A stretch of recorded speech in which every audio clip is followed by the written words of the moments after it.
Hello and welcome to Green Pass Gaming. I'm your host Phlapp, and as always in the co-hosting hot seat we have Puxley. Hello Pux, how are you? Hello Phlapp, I'm very well, thank you. How are you doing? Yes, I'm very good, thank you.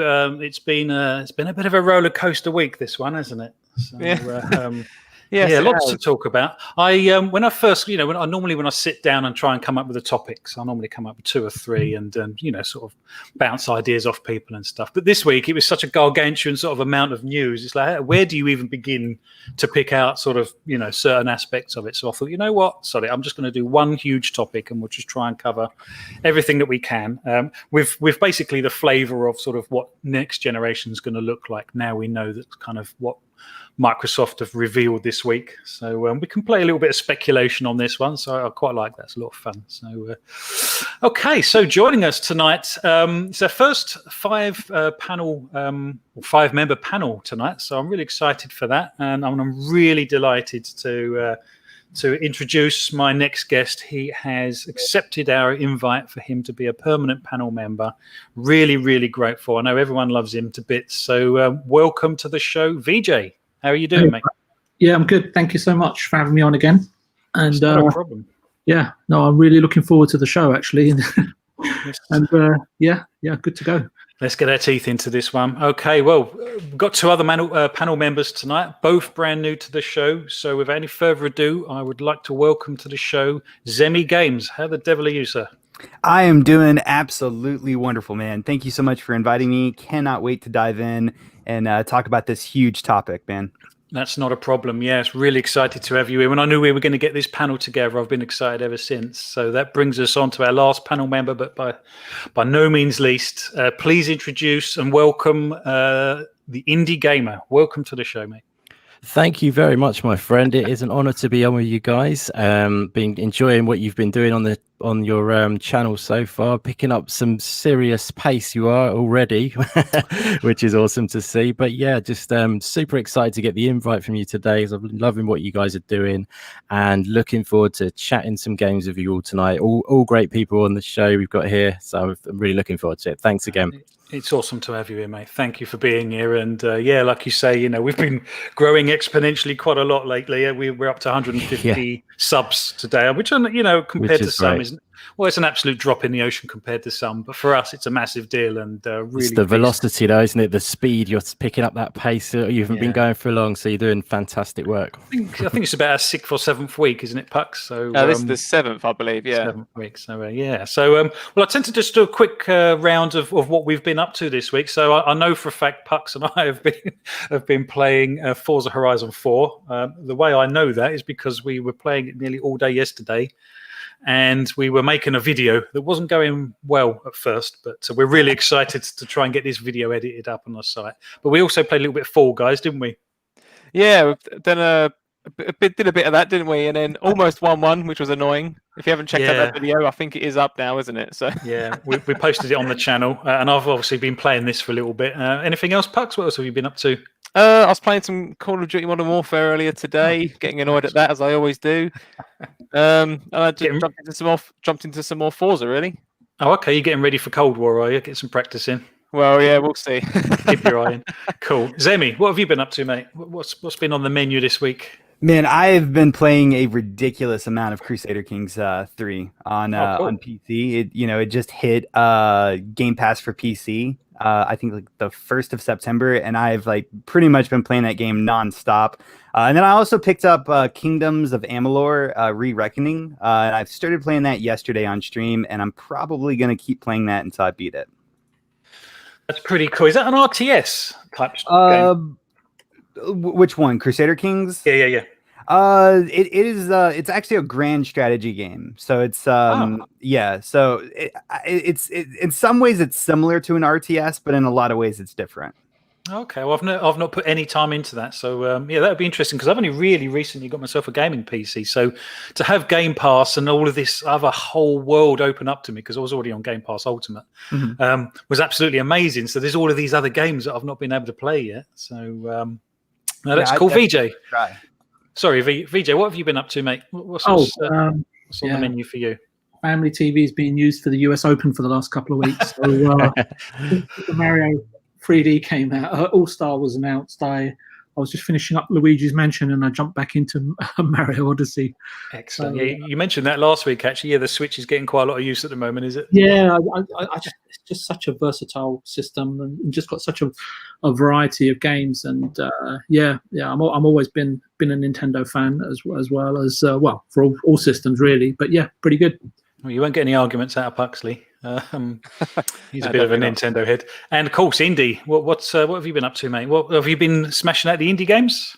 Of course. Yeah, go on. What have you been playing? I've been playing been playing Hot Shot Racing lately because I'm actually reviewing it at the moment, which is taking longer than it should have done. But it's a damn awesome game. If you haven't checked out Hot Shot Racing yet, it's on Game Pass and it's on all consoles and PC. But I'm playing it on Steam and it's fantastic. A really absolute blast of a game. It's just completely just dive in and you can be loving it in seconds, if you see what I mean. But it does have some cool depth to the mechanics as well, which you can get stuck into. But yeah, that's an awesome game. I've been playing that the most lately. I've also been playing a bit of Spiritfarer as well, which is also on Game Pass. So that's a really cool game. Highly recommend. Might be going under the radar at the moment, but it's kind of basically a game about dying, but it's done in a really tasteful way, if you see what I mean, where you play a spiritfarer, a spirit guide who ushers people who have died onto their ship and gives them a sort of transition to the afterlife in the most nice kind of way, if you see what I mean. But it's just it's very nicely done. It's a beautiful animations, just a lovely game. Seems like it's going to be quite a long game as well, which is pretty cool. There's a lot of content there. I think it's probably going to be about 20 to 30 hours worth. So, but highly recommend checking out Spiritfarer. I could go on. I'll just chuck in there Dark as well, which is a cool game, which is coming to consoles, which I've been playing. But I've been playing it on Steam. It's kind of like a Little Nightmares kind of game called, as I say, Dark, DARQ, which is super cool. You might have seen that on the podcast. Yes, I did. You were talking about that, wasn't you? That's right. Yeah. I'll be playing that a bit too. Yeah, but I won't go on because I'll take up forever. But yeah, that's fine, mate. I like the indie games because they're normally a sort of a change of pace. Normally with the sort of AAA games and stuff, it's all normally pretty fast paced. But with indie games, particularly Spiritfarer, there was a real change of pace for me, and it's kind of unusual because if the vast majority of the games you play is sort of AAA, then that change of pace is quite welcome sometimes. It's very relaxing, that game as well, isn't it? You might have found if you're playing it and stuff. It's got just you sort of sit back, chill kind of thing, and just make some meals for your people who are on your ship. Just relax and sail around the oceans. It's just nice. I think it's lovely. Really well done, I think. Yeah, it's definitely worth checking out. Like I say, been on Game Pass. There's no reason not to, is there? Absolutely. So, thank you, gents. So tonight we've been donated 1 month's worth of Game Pass Ultimate. We've got a code that we can give away, and I'm really grateful. It was one of our channel members that's donated. It's King Dudley. So please visit his chat. He's on Twitter. I'll put a tweet out. He's after some follows. He's trying to get some gaming news and stuff together. So I'm really grateful for him to do that. So we've got a bit of a competition kind of thing going on tonight. I know lots of people have probably already got Game Pass, and particularly Game Pass Ultimate. But you know what? There's probably people out there that don't, and most people probably know people that don't have Game Pass Ultimate or whatever. And it's a code that you can give someone else just for them to try it out, and it's an awesome service. And so the question for tonight, and this is for our live chat, is we've added up all of our gamer score. Everyone on the panel, we've added up our gamer score. So basically, all you've got to do to be in a chance of winning that code is just put in the live chat what you think our combined gamer score is, and whoever's the closest gets the code, basically. So I think that's the fairest way we could do it. And it's quite a good number, actually. So be interesting to see what people think we've got between us. So, well, what a week this has been. My goodness. I'm probably coming to you first, Zemi. I like to give people a little bit of a heads up. So, Microsoft have revealed their hand this week. I remember on the podcast last week, we were all getting a bit frustrated about, for obvious reasons, Microsoft, what are they playing at? What's their game? And all of a sudden, 1 week later, we know everything. We know all of that. We know the pricing. We know the SKUs that are being released. We know the performance. We've seen games running on Xbox One S. We know what it looks like. It's been an absolute roller coaster. So I guess my first question to you, Zemi, and it's a very broad question. We're fine to speculate on this one. What do you think the next generation is going to look like then, given what Microsoft have kind of given us this week? Because obviously the Xbox One era didn't get off to the best of starts for Xbox, but I think everyone's kind of hyped and excited for Xbox this time. And there's lots of sort of speculation around how Sony are going to respond. But do you think Microsoft have actually done enough this time to actually make a huge dent and probably right some of the wrongs of the Xbox One era? So everything that we've seen Xbox do in the last 4 or 5 years has kind of all been building up to this point. And I think that they have definitely went a very, very far way from Xbox 2013, right? They're definitely a heck of a lot more inclusive. So much more consumer friendly with Game Pass and the Xbox All Access program and just generally speaking, they seem to get care more about their community, their community and their user base than maybe they kind of previously did before. So I think that is a huge difference in Xbox 2013 and looking at Xbox now. So to answer that question, I think that they've came a very, very, long way. And I think because they have made all of these strides and they've changed, their company's ideology and business model so much, they are, poised to do really, really great this next generation. Their pricing's on point, they have the power. We know that there are excellent third-party game or first-party games coming. And, I think that they've built a lot of trust with the community overall, just by their different actions, whether it's, giving Game Pass for, basically for $1 or allowing people to transfer their Xbox Live membership over to, Game Pass and get huge value out of that or whatever else. I mean, the Xbox adaptive controller. I mean, there's countless examples showing how, inclusive and how consumer friendly Xbox has, transitioned themselves in, the last few years. Yes, that controller, sort of the inclusive controller, that sent a chill down my spine when I first saw that. I thought, good on you, Microsoft. That is an awesome thing to do. That is such like you say, such an inclusive and awesome thing to do. That really took me by surprise, that one. So, Microsoft have been making strides. Completely agree. VJ, so, has the Xbox One era, really shaped what Microsoft plan to do going forwards? Because we've seen a Microsoft that we probably no, that's not true. We've seen an Xbox that we probably haven't seen for a long time. And actually, you came up with an interesting point about the differentiation between Microsoft and Xbox, but perhaps we'll come on to that a little bit later. But do you think Xbox have learned their lessons from 2013, and this is a nod to try and put everything right? Yeah, it's a pretty broad question. So. I think we need to know, we know where Microsoft are now, but I think we need to look at why they are where they are right now. So we know that Microsoft, one of their key businesses is the Office business, which has got something like crazy numbers, like 220 million subs paying $100 each per annum at the moment, right? 40 million of which are consumers. But that division itself has been plateauing for quite some time in terms of growth, yeah?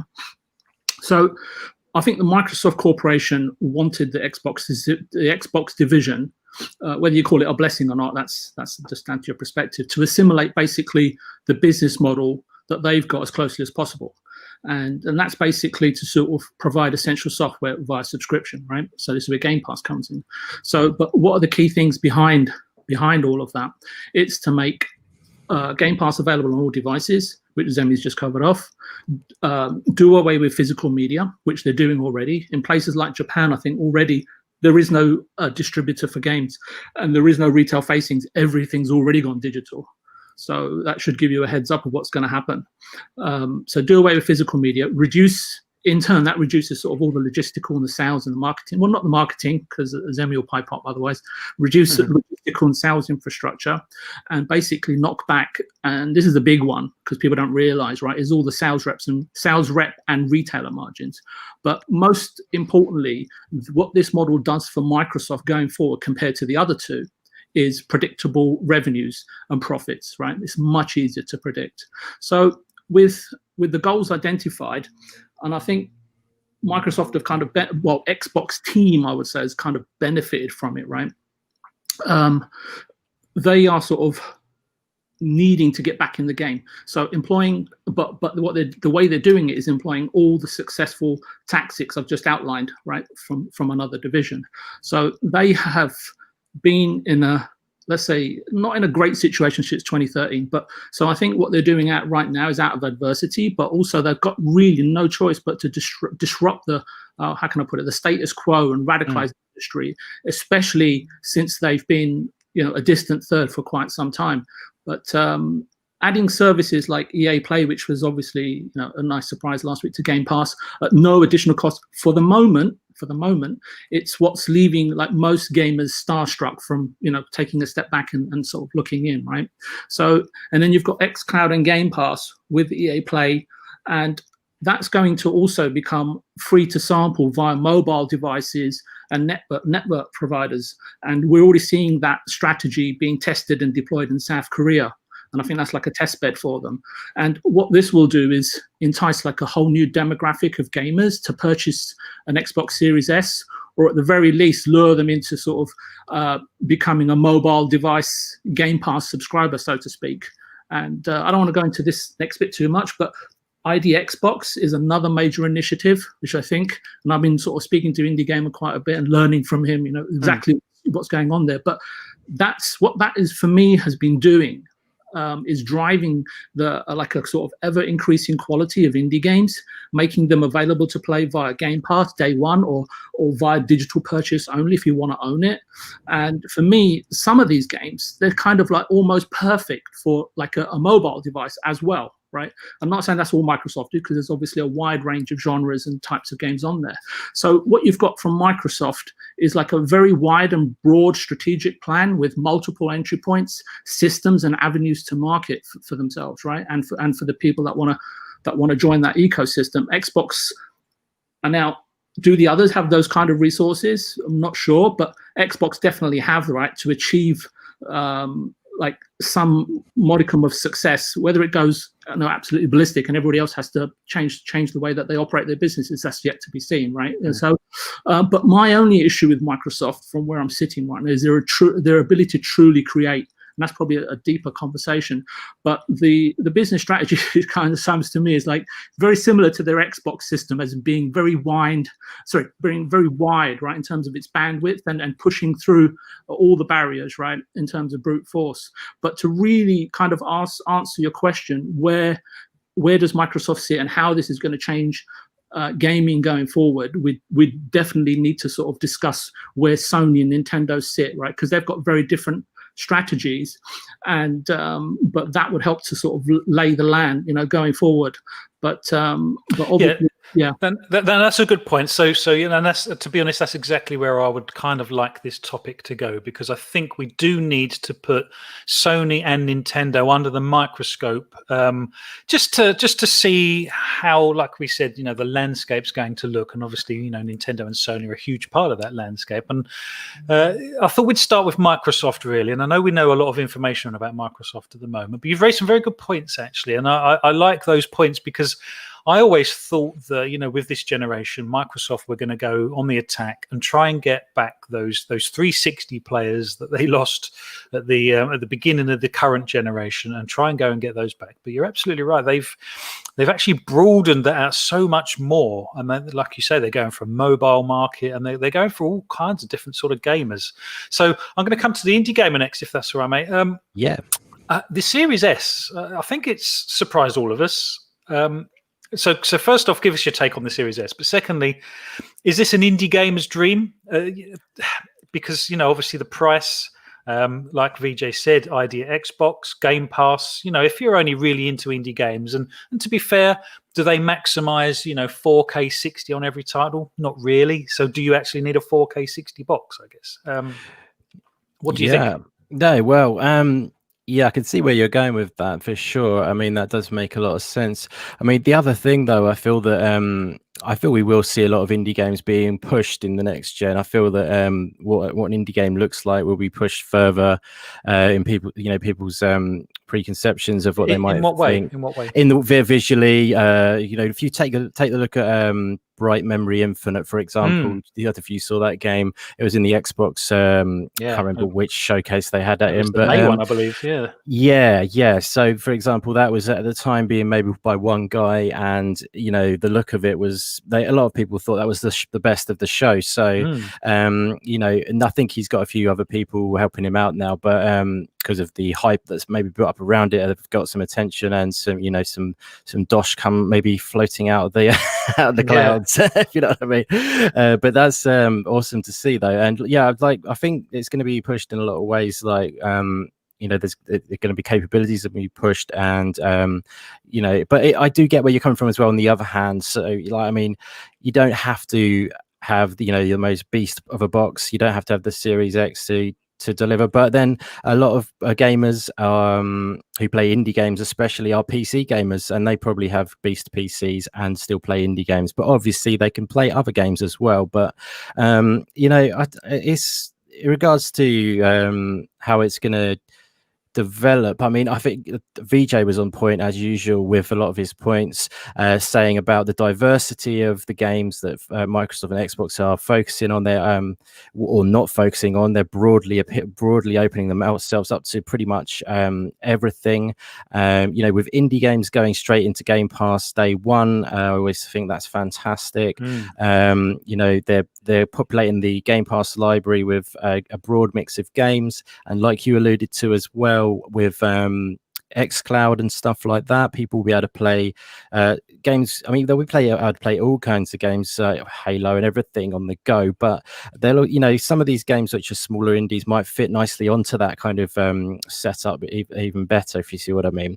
But if you compare like Microsoft and Xbox to this PlayStation approach, it feels like the PlayStation approach, not to get too comparative of a fanboy or anything like that, because that's my worst nightmare, but with PlayStation, I feel like they're much more focused, and they go down a certain route, and they've tried and tested it, and they're just going to churn that out again, which is fine, because it's worked for them in a lot of ways, and they're just going to stick to their methods. But I feel like Xbox is definitely going on a more diverse, sort of rich sort of catalog approach, where they're opened up to lots of indie developers and stuff, and the bigger games as well, but they're bringing indie devs straight into Game Pass day one and stuff like that, which I absolutely love. So I'm not entirely sure if I'm answering your question, because it's quite a broad question, but feel free to prod me further if you need to. No, and to be honest, that's a sort of a thing of this show. I do ask very broad questions, but what I like about asking broad questions like that is this sort of flood of information that comes out, and the conversations go in directions that you might not necessarily have that it would have gone in if the sort of the topics were a little bit narrower. Absolutely, I really appreciate that. And you've actually hit upon a very good point, because in my mind, I'm thinking, I think the indie gamers would like a Series S. I think that would go down quite well, considering the price and perhaps the specs. But like you say, I should think the majority of indie gamers probably are on PC thinking about it. So perhaps that's not the actual audience. Perhaps it's the second console owner. That Series S is obviously a superb deal, and it's definitely going to appeal to people. But there's I don't want to go too far into this, but there's a slight part of me that wonders whether a lot of people are going to go PC and PlayStation 5, if you see what I mean, and no Xbox, but to cover those bases. Yeah, well, that's a very good point, and that brings us nicely onto Puxley, because Puxley is just what you'd call an Xbox PC gamer, as in he plays his Xbox games on PC. So let's ask Pux. I know he's got a PS4. So Pux, going forwards, what does your gaming landscape look like in the next generation? So I have a few mixed feelings, actually, because I've been doing some reading about the Series S as well as the X. I know we had a lot of information we already knew about the X, and we've obviously since found out about the S officially. It's small things about the next gen which worry me, because I know things like memory space and SSD storage capability isn't necessarily super high yet, or it's not budget friendly, I should probably say. And my worry is that games moving forward are only going to get larger and larger. So as what Indy was saying, I mean, when it comes to a Series S, especially when I think of the price point, I think it's fantastic and it's a great way to jump in. But my biggest concerns of it for myself are it's only got a 512 gig SSD. Although you can expand that, I'm aware of that. But with a digital only box where you have to download everything, if each game is going to be on average about 100 gig, and I can only save 5 games before having to worry about, do I remove this game? Do I want to keep this one? I know there's talk that I can buy this SSD expansion pack, but that's deemed to be not so cheap either, which is a bit of a worry from my consumer mentality looking at it from that angle. I have also read recently though that you are still able to plug in an external hard drive and you can transfer games that way, and that the external flash devices are now they're hop swappable as well, so you can just swap them on the fly, which I thought was quite interesting. Yeah, you can. You can't run the games from those. They are literally a storage device. So, to my knowledge, you'd have to move it to the SSD before you could play the game. Yeah. So from the kind of point of view of, do I think it's good value? Is yes, but I do. That is my big concern with next gen. Is that it's great that we've got this tiny box that can do whatever you know, just as much as you want it to do as a Series X, just without 4K. I know it has upscaling though. But that's kind of my issue with it at the moment. I mean, because I have my PC at the moment, which I do all of my Xbox gaming through PC Game Pass. I definitely am looking forward to the new systems, but because of those kind of limitations there, it's kind of got me worried as to, do I shoot myself in the foot by buying the system and having to worry about things like storage space in the long term, where I can just stick with my PC and just long it out, so to speak, until there's enough exclusives, say only on console. Then do I dive in at that point? Yeah, well, I welcome your sort of perspective from a PC gamer, because that's quite an interesting one. We don't always hear kind of the PC gamer side of things, because I know, with obviously the 3070, 80, and 90 coming out, particularly I think the 3070 is £500. So, like you say, if you've already got a semi-good rig and you did want that extra graphical sort of prowess, then perhaps £500 on your next graphics card could be the way to go. But what's been going on in the chat, Pux? We've got a few things. Some of these have come from a bit during VJ's talk as well. So, got a few comments here from Fun Speculation saying buying a console no longer has the barrier of having to purchase expensive games to play on right away, which I think is obviously very good, especially considering this was during the Game Pass chat, I should probably point out. So, yep. We've also got a comment here from Fugly as well. So maybe they have learned, but they still need to go a bit further because executives are too soft compared to Sony's, which are extremely aggressive and really focused on hardware sales. So this was going back to when VJ was talking about Microsoft's kind of push to try and market Xbox as a kind of this new branding that we're kind of seeing. Yep. Another comment from Fugly as well, saying that Game Pass for PC has spoiled me in a bad way. I don't want to spend money on Steam games, nor buying a PS5 and having to pay full price for each game, which, again, that's a very good point, isn't it? I mean, I've also found myself in this position where games are coming out on Steam first, and then I've kind of then maybe heard rumors in the background that, these are going to be coming to Game Pass at a later point in time. So I think, well, I pay for Game Pass and I love Game Pass, so do I just wait a few more months to dive in and before getting this game brand new on Steam? I think Fall Guys was a good example of that. Admittedly, I did jump in on PC because there was no really confirmed status on whether or not it was coming to Xbox or Game Pass and when. But I think moving forward, I think that is going to be a good challenge, I think, against the PC race, I guess. I think if all of your content is coming to Game Pass and you only pay this one cost and you can get all of these games, I say for nothing, but for that one fee that you pay, you get this ever-expanding library, then I think it's becoming increasingly better for value, especially with as VJ brought up already, or Zemi, that with EA Play coming to Game Pass as well. I think this is a very exciting time to want to jump in to have a Game Pass subscription. And that's coming in December, I believe, isn't it? So that's jumping into Battlefield, the Star Wars games, Plants vs. Zombies, if you're into those. There's a massive library there waiting for us. There is. I mean, like you say, it increases the the cost. Well, no, increases how good Game Pass is compared to its cost, and yeah, like you say, brings those extra titles. So okay, let's do it. Let's talk about Sony then. Let's bring them into the conversation, and we'll go to VJ first. So, okay, so we've got the PlayStation event Wednesday. What's going to happen there, VJ? What's the plan? Like in terms of what the reaction will be? Sony's counter, if there is a counter. What's going to be announced on Wednesday? Do you think? On Wednesday. Okay, just I think tea and crumpets. No, yeah. I'm trying to talk sense, but I keep seeing bug tags. So because I can't wait for your review on that, Indy. Sorry, I just completely ruined your flow. Sorry. It's actually helped me. Actually, I was like, that's just the chat with the really interesting points. Maybe they should be on here. We should be in the chat. Well, we can bring them up. What's been going on then? It's just interesting comments. That's all. But anyway, to answer your question, sorry, Phlapp. I think Sony are really interesting, aren't they? I mean, they've been staying quiet, solid, and they play on the counterattack, and that's always served them really, really well. I mean, throughout the generations, right? And they always kind of sort of respond with consideration and a measurable impact, from my point of view anyway.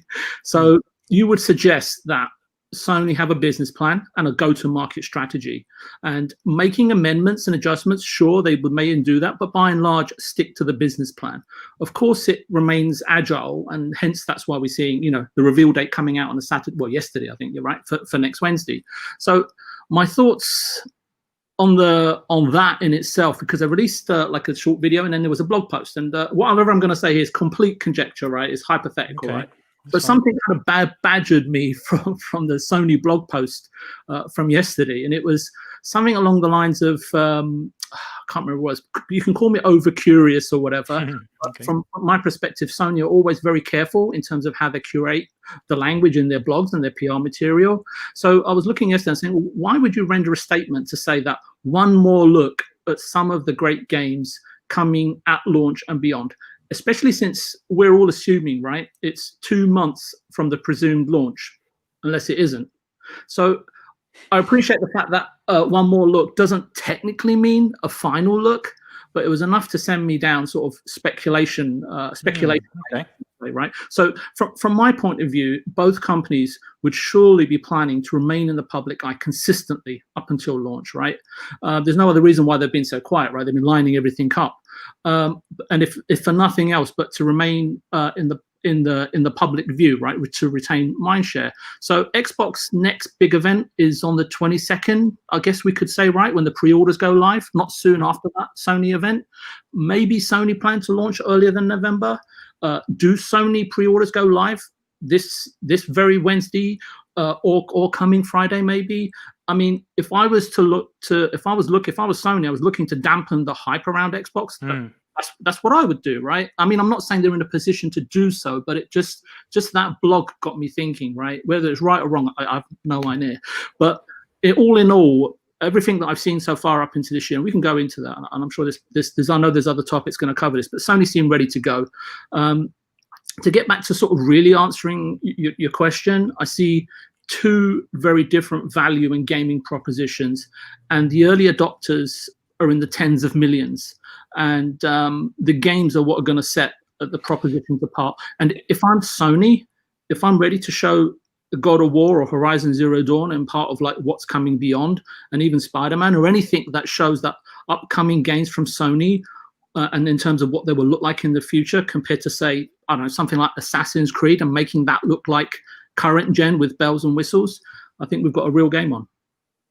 That's interesting you say that, because do you think there are tens of millions waiting to go for the Xbox platform? Let me put it to you this way, right? And I know you've got another topic covering this, so I didn't want to touch on that. So between Microsoft and Sony, right, within the first 2 years, I think they sold 55 million consoles, and that between them, right? That's between them, and you have to take a point here, is that it was based on remasters, a couple of Xbox exclusives, and some mediocre first-party games from Sony. That's not when it really started to take off.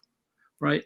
And they know that from previous gen. So I think that's why they are so well geared up for this gen, because they know that they need them to get in order to create the spike that they did last gen. If that makes sense. Yeah, it does make sense. We'll go to Indie Gamer next. So, yeah, that's a fair point, VJ. I'm just wondering if there's a lot of movement that can be made for Sony to sort of steal back the pricing thunder from Microsoft, because there's been lots of, I don't think anyone was expecting a $300 Series S. Perhaps they were, but when it actually happened, it still came as a nice surprise. So Indie Gamer, is there anything left up Sony's sleeve that they could do to sort of claw back that narrative from Microsoft with regards to prices? Potentially, they've been just waiting, and they just want to just wait, and then they were going to say we'll match the price and confidently say we're better, we're cockily better, if you know what I mean. We're confident in what we've got as a base already, and then they're just going to match the price and then say then people will go with us because it's the same price potentially. I mean, I thought that they would go with for Xbox. I thought it would be. I actually said on Boom Show I thought it would be 500 and 300, so I managed to get that one right. But yeah, I don't well done. I'm not close to it. I'm just saying. The reason I said that was because the Xbox One X was 449. This is UK prices, so that's how much the Series X will be in the UK. So that's matched up to the last price for the Xbox One X now to the Series X. So I wouldn't be. I would say I would have as good of a guess on Sony, but I imagine they might do something like match the price or something. It really does make me wonder, although I haven't got a full blown conclusion on it. It does make me wonder whether they have been just holding back for that price, and then they're going to literally confirm it. I don't know whether big companies like that would even be able to manage to do that in such a late stage of this budgeting and everything like that, to take into consideration how much the consoles are costing to build and things. But sometimes big companies do take a little hit, and it's about that. It's about getting a lot of people on your platform. But like, they're so different, Xbox and PlayStation now. I feel like they've got their own identity in a big way. But I feel like PlayStation is just going to get, once again, I said before, just do the same thing again as last generation. Keep churning out their big hitter games. Focusing on them. A while back as well, they said, I don't want to keep making it about indie games every time I do, but it's just a perspective I do. But like a while back, it was alarming that they said, this is quite a while, about a year ago or something, they said they're actually not going to be focusing on indie games next generation. They'll be focusing on bring in those bit more, more of those AAA experiences that people have loved. It feels like they've backtracked a little bit back on that. I don't know if you guys remember them saying that, but it was quite an alarming thing for them to say. I was like, what are they doing? I expect a lot of people were like that as well. I feel like they've backtracked a little bit on that since, because they've been doing a few indie showcases of like a few seven odd games that they've been showing in the similar way to like Xbox have been doing recently. Yeah, that's right. But they've been doing those little kind of like idea Xbox reels, but they've been PlayStation. Sorry, I don't know if you've noticed them. They're being a bit more low key. So, but yeah, it feels like they're trying to take a little bit of that from Xbox and take a bit of inspiration in that way. Although they are so confident in the way they do things in their own way. But yeah, I definitely think. I definitely think we're going to see the price revealed at this event. I could be wrong again, but I feel like it's time, and I feel like this is going to be it. They're going to show a tech, show some good tech on it, and all that regard, and reveal the price at the end potentially. Drop the mic and walk off stage, and then confidently be like swaggering along and hoping that everyone's going to still go with PlayStation. Well, Zemi, I mean, do you agree with that? Do you think that's Sony's approach? I mean, is it going to be sort of, this is our stance, take it or leave it, like it or lump it, or do you think that they will dynamically change what they're going to do because of this week's Xbox news? Well, I definitely think that they are, going to go on stage. They're going to announce the price. They're going to announce, when we can pre-order and specifically the release date of the console. I think that they have to do that because, I mean, that's kind of the expectation right now. If they don't do that, a lot of people are going to be very, very upset, to just say the least, right? Because everyone's kind of expecting that. As far as pricing goes, I'm usually wrong. So I shouldn't even be talking about this, but I would say that, if nothing else, they have to match what Microsoft is doing, at least on the top end, right? The PlayStation 5 regular edition, whatever it is, needs to at least be $500, right? Yeah. And then I would say, the all digital version should probably go at 450, maybe 400 if they can swing it. And, we have seen Sony, be very, very competitive on pricing before. I believe during the Xbox 360 generation, they came out very, very expensive with the PlayStation 3. And then I think within, a year after the PlayStation 3 released, they cut, the price, and they took, I think, like a $200 loss on consoles, if I'm not mistaken. And I very well could be mistaken. So we know that PlayStation, or Sony historically has been prepared to take very, very large losses on their systems before, and they may do that again this time. However, this is a different Sony than the Sony that was, present during the 360 generation, right?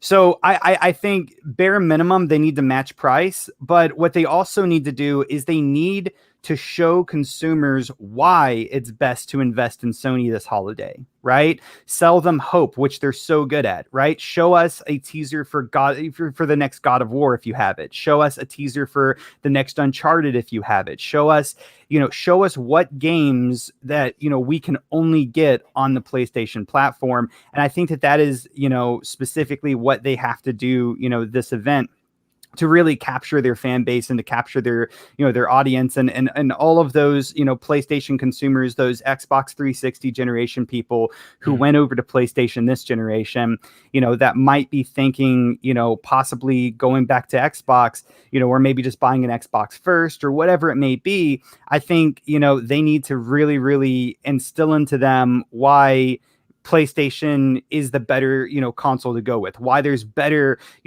first party games on the PlayStation, right? They need to communicate that message. And I think that, short term is what they need to do, during this event, to basically, still, be as competitive, with Xbox going into this generation as they, were as they were perceived to look, a few weeks ago, right? A few weeks ago before, Xbox released their price and showed off the Series S, like PlayStation was looking super, super strong, and they're still a very, very good competitor to Xbox, but they need to show how competitive they are in this next showcasing. I think the best way to do that is stay, competitive on pricing, maybe try to undercut them if that's possible, but show off their games, because that is their biggest selling point right now. That is their strongest, their strongest ability right now or their strongest factor is their first party games. Yep.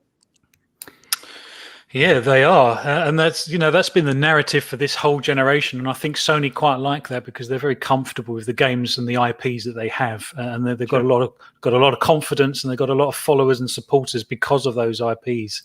So Puxley, let's come to you. I know there's been quite a lot in the chat actually around Sony, hasn't there? This, obviously when you mention the competitor, people obviously get sort of very excited about what the competition's going to look like and how it's going to play out. So what's going in the chat at the moment, Pux? Yeah, so we have a comment from Wakanda Xbox News Today. Thanks for tuning in. So they say, to be honest, I can't see PS5 being near $299 to $399, so the S should sell well to the casual gamer. But I'm only human, so I may be wrong. Well, all of this is an opinion piece, Wakanda, so each of us are free to speculate on the price. But I think, as we've already covered, I agree with that. I can't see the PS5 being anywhere near $299, if I'm perfectly honest. I think that is very optimistic, even for the digital version. And I think that's what's been really said by Zemi. I can't see the digital version, obviously being the cheaper one of the two, being any less than 400, whether that's pounds or American dollars. I think 499, 399 is whatever USD. Okay, let's play this game then. We'll go in order. You said it first, Indy. So you said 499, 399. Yeah, that's USD. Yeah, USD. Right, yeah, Zemi, what's your predictions on price? Man, I don't like giving predictions. I've been wrong so much already. Go on, we won't hold you to it. It's fine. I'm gonna say probably, God, 499. and then like 450 probably. Oh, that's interesting you say that. Okay, VJ. I actually want to come at this a little bit differently if I can. Go on. You see, it's like Sony are pretty conservative, right? And I'm in 100% with agreement with Zemi. Depending on what they've got to show will determine what they're going to charge. Ooh, and you reckon?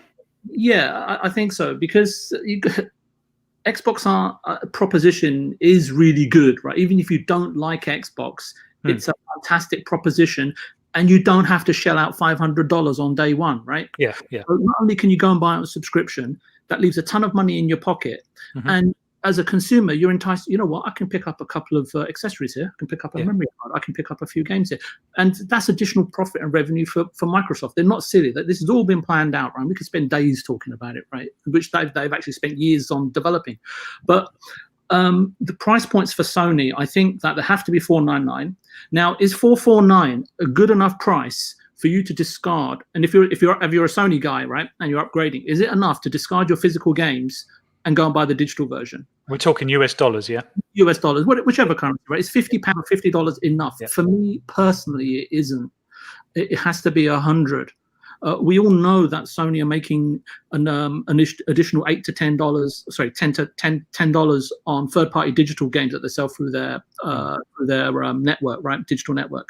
We know that on first-party games, they're making anything up to an additional $25 to $27, right? On first-party games. So we know that, and obviously that's not including all the battle passes or the DLC or the microtransactions that they're taking cut off as well. So for me personally, it's got to be $399, and the other reason for that is because $399 has been the magic price point for them, and I'm sure that they, given what Jim Ryan said, and I can go into that in a minute, I think that would be perfect. Now, I know a lot of people saying, can they take the loss? Can they take the loss? But no one really knows how much these systems are costing, right? We know that the SSD is still expensive. We know that the GPU is probably going to be expensive, but everything else, like the motherboard, the plastic, or the packaging, it's in the numbers that they're doing. It's not as much, right? So, but what's more interesting for me? Sorry, interrupt me if you need to, Phlapp. So what I'm interested in is that I'd like to talk about the PS4. It's still going to sell another 8 to 10 million units this year, right? Yeah. The price drop is logical, if not inevitable. So Sony, over the next several years, are going to rinse every single penny out of that PS4 console and its vast catalog of games. It's not just sales, but how efficiently PS4s are going to be manufactured going forward as well. Hence, that's why they've built that factory in Tokyo, right, which is designed specifically for an ROI, return on investment. That plant can produce something like a machine every 30 seconds, right? And it's fully automated. There's only a handful of humans actually just making sure everything runs seamlessly, right, while the whole robotic system churns out PS4s. Now, historically, Sony have known exactly how to see out a console. They need to keep the PS4 in line and the 95 million active users, and I think is it 45 million PlayStation Plus subscribers, completely engaged, because we don't know, I don't know if they know, maybe they've got their projections, in terms of actually how long is it going to take them to migrate everyone over to the PS5, because that is their goal, right? I mean, Jim Ryan's come out and said this categorically. But then you've got, this is potentially another reason why positioning for Microsoft, the Xbox Series S, together with Game Pass Ultimate and EA Play, strategically for Xbox makes sense at $299. It will perhaps eat into, curtail, or cut into the lifespan of the PS4. Somewhat all depends on the PS4's new price point as well, and what they bundle with it. It's all fascinating stuff. At the end of the day, I don't answer to any of this, but it does kind of lead neatly into what I think that PlayStation's ethos is and how they're going to tackle it. But I don't want to carry on for another 10 minutes. No, that's fine. So that's I hadn't really considered that. So you're suggesting that obviously Xbox Series S would actually eat into the current generation sales as well, because like you say, as hardcore gamers, we always assume that, this is the end of that particular generation. But like you say, there is going to be sort of some other sales going on up until that they stop the production of the PS4. So like you say, the Series S could actually start eating into PS4 sales as well, slightly to a certain degree, I guess. But it depends now on what price do they position that at, right? I can't remember what price PS4 is at the moment, so you'll have to forgive me. Okay, Puxley, go on. Give us your stab in the dark with regards to pricing for PS5. What are they going to do? as I said before, I can't see the digital version being any less than 450 with the Pounds? Are you in pounds now? I'm talking pounds, sorry, but Yeah, I don't think okay. the US dollars is going to be much different. Yeah. And I think the full disc-based version is going to be 500. I can't see it being any less than that. But interestingly, from what everyone was talking about, the Xbox Series S is graphically inferior, i.e., it's 1080p gaming with 4K upscaling. Whereas, as far as I'm aware, the PS5 digital version is just the same as what I'm going to call the base PS5 with a disc drive. Only it's digital only. I'm going to quickly bring this back to the chat because I have seen some exchanges about Microsoft's advertisement of the cut of their prices. So I've seen some exchanges based on. So Xbox itself apparently haven't put their prices as recommended retail price. They are currently estimated, which is interesting. So there's some exchange going on about maybe Microsoft might alter their prices potentially, depending on what Sony reveal of their PS5 prices. I don't see that happening personally. Yeah, but what do you think? Go down too well if it went negatively, would it? Yeah. I saw some tweets about that earlier, and like you say, the people have picked up on the estimated price, and perhaps there's still an element of flexibility in the Microsoft final price compared to, or depending on what Sony do Wednesday, perhaps. Now, I don't know, VJ. I think I'll take a slightly different approach to this because I guess I'm using the narrative, and I appreciate I don't have any inside knowledge whatsoever.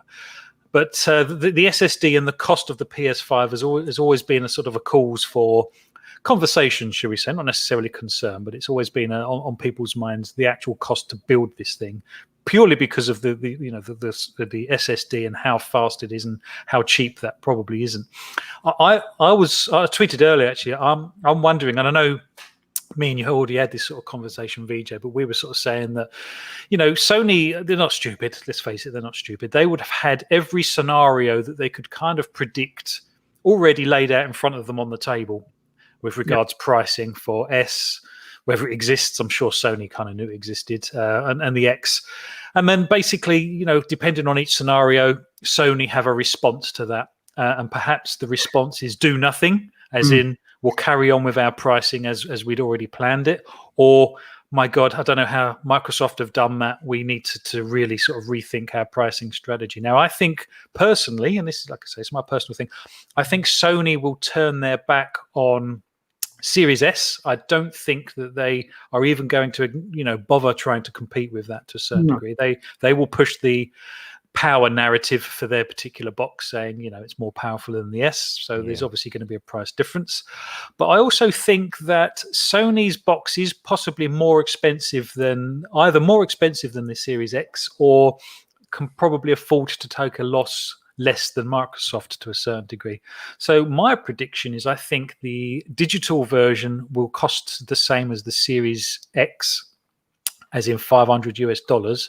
And I think perhaps the one with the disc might be $550 US, just so that PlayStation can actually sort of say to their fans, well, we're competing with the Series X because the discless one's the same cost. Because I think Sony obviously highly value their brand. And I think they think that their user base, correctly so, are they want the PlayStation 5 regardless. And I think that will be their angle. And like Zemi said, and Indie Gamer said, it's the games. They've got the games narrative. They've still got the games narrative, despite Microsoft buying all of these studios. And, they're still yet to deliver, really, unfortunately for Microsoft. No one's saying it's not coming, but it's still a few years down the line. I thought Avowed and Fable were fantastic trailers, but we're still a few years off for those. And they're still relatively new IPs. Avowed's obviously a new IP, and Fable is a known IP that's been entrusted with a new studio. So there's no guarantee that it's going to be the Fable of old, as it were, until we've actually seen it. So, I'm going to come to you next, Indy, if that's okay. Yeah, sure, buddy. Before I do, though, I want to thank everyone in the chat. I like to try and thank everyone in the chat. It's been a great chat. There's been lots of sort of to and fro in and stuff. We love to see that. People have different opinions. And like I say, no one's opinion's more or less important than what we're saying up here. It's great to see everyone's reasoning behind their opinions as well. That's the bit I enjoy. We also haven't had, I don't think we've had a single person yet. There is a month's worth of free Game Pass Ultimate to give away. Basically, all you have to do in the live chat is put down what you think our collective gamer score, Xbox gamer score, comes to. So just put a number down. I will give you a hint. It is 6 digits. Put a number down. Whoever gets the closest gets 1 month's worth of Game Pass Ultimate. I will send you the code. Like I say, I'm sure everyone's probably got Game Pass Ultimate that's tuned in, but it's always nice to be able to give it away to friends or family that can use it and find out how brilliant this service is. Right. Talking of Game Pass, sorry, Indy. Do you think Sony will have or have to have a response to Game Pass? Particularly now EA are joining the service, because it is a great service. There's lots of there's lots of hype around it, and I think even the hardest of PlayStation fans have to acknowledge it's a great deal. So what's Sony's response for Game Pass? Is it a do nothing again, or have they got to do something to be able to compete? I mean, they've got PlayStation Now, haven't they already? That's their subscription service, but I have to admit, PlayStation is the only console I don't have, so I haven't got experience using PlayStation Now, only secondhand knowledge of it being slightly lacking, although I think they've improved it recently. But yeah, I do feel like that is one of the areas that they might respond to in a proactive way, where they might actually try to, acknowledge the fact that Game Pass is actually such a great service and is doing amazing things, but not necessarily publicly acknowledge it. Just acknowledge it amongst themselves and say, look, we need to get on this, and improve our service a little better. I do think that that might be something that they will do. It would be good to see, I think, because that is essentially one thing that Xbox have got up on PlayStation all the time. Really, they Game Pass is just always, people are saying it, best deal in gaming. Can't argue with Game Pass. It is awesome, and it's a true thing as well, because it is such a great service, and it covers so many, avenues as well. You've got first party games going in there from all the Xbox studios, which is simply phenomenal. And like I say myself, again, they're bringing in indie developers who probably wouldn't get the limelight, and they're pushing them into Game Pass by giving them the peace of mind of actually signing up with a deal and some cash, I'm sure, but also the fact that their game's getting played through Game Pass, and it probably takes a lot of a weight off of their mind, but knowing that they're going to be going into Game Pass, like for example the game Unto the End, which is coming up. I always draw on that one because it's coming quite soon, and that will be in Game Pass day one, and with a whole bunch of others as well that are lined up.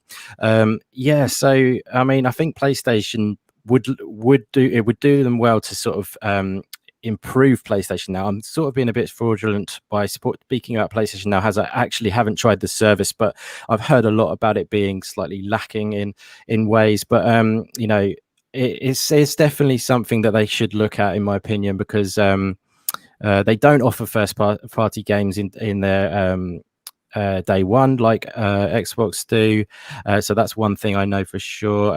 I do think they have them in and out, like on rotation. Correct me if I'm wrong. I believe they put in some quite big games, but they take them out quicker and stuff like that. But yeah, I just think it would be good to see them improve it, because like Puxley was saying, with it being such a great deal, you don't even almost need other services. You're sort of looking at it, why am I buying from Steam, why am I doing this, which I still do, obviously, because I'm a sucker in a way, but but at the same time, you could easily exist on Game Pass alone. It's enough in there to keep you going, if you just wanted to go on Game Pass. If, like VJ said many times, Xbox All Access is going to be a superb deal. Couldn't agree with him more on that, and it's going to come with Game Pass Ultimate, and that could just keep you going as it is. So Game Pass is for sure a superb service, and it would do PlayStation well to take note of that and bolster up their service, in my opinion. Yeah, that's a very good point. And the thing that struck me about Microsoft in the second half of the current generation and leading into the next is just how innovative they've been. They've really sat down with a blank piece of paper and thought, right, not only how do we turn this round, how do we do something the competition either aren't or can't doing? So exactly. Puxley, I'm coming to you. Lateral thinking. Exactly. Can Sony respond by innovation? because for me personally, and I am talking from the perspective of an Xbox fan, if I'm honest, but for me, I think the innovations that Microsoft have put forward and the Xbox brand have put forward with regards all access, Game Pass, xCloud, they've been phenomenal. And I think that they're still not quite game changers yet, but I think in this current, the new generation coming, they are going to be game changers. And I think Sony will be concerned. I know they're confident in their brand, and that's absolutely fine, and they have every right to be. But do you think Sony will be able to innovate quite like Microsoft during the coming generation, or are Sony currently, constantly playing catch up? Because, let's assume that PlayStation now turns into a Game Pass-esque type service. Well, that's fine, but that's just emulating what the competition are doing. Do Sony need to push even further with their innovations in the coming generation? It's interesting what you say about PlayStation Now, because I would argue that I know PlayStation Now was actually bought, Sony actually bought that from, I can't remember what the server was called, but Sony bought whatever the old service was, and it became PlayStation Now. To be fair, I think did it predate Game Pass, actually? I think it did, didn't it? PlayStation Now has, I believe, yeah. Yeah. It's been around for a number of years before Game Pass was even in the back of anyone's minds, I believe. Yeah. So I'd argue that I think PlayStation are actually pushing, or were pushing it originally, and I think Xbox have probably been analysing what Sony have been doing and doing their own thing based on that. So, I've actually just seen a few comments in the chat earlier that Sony have, I don't know what the right term is here, bought some space, or at least are engaged with the Microsoft Azure cloud services. Oh yeah, that was a while ago. So there's some interesting conversation as to whether Sony are now actually thinking of maybe doing their own streaming service or improving PlayStation Now, or maybe they are making up their own Game Pass service. But I'm not sure if, just as you said, I don't think just replicating that is enough. I think, I've not personally used xCloud, admittedly, so I know none of this stuff is perfect yet, but I'd like to think that if anything, Sony would like to maybe try and push a streaming agenda because they already have a system in place anyway.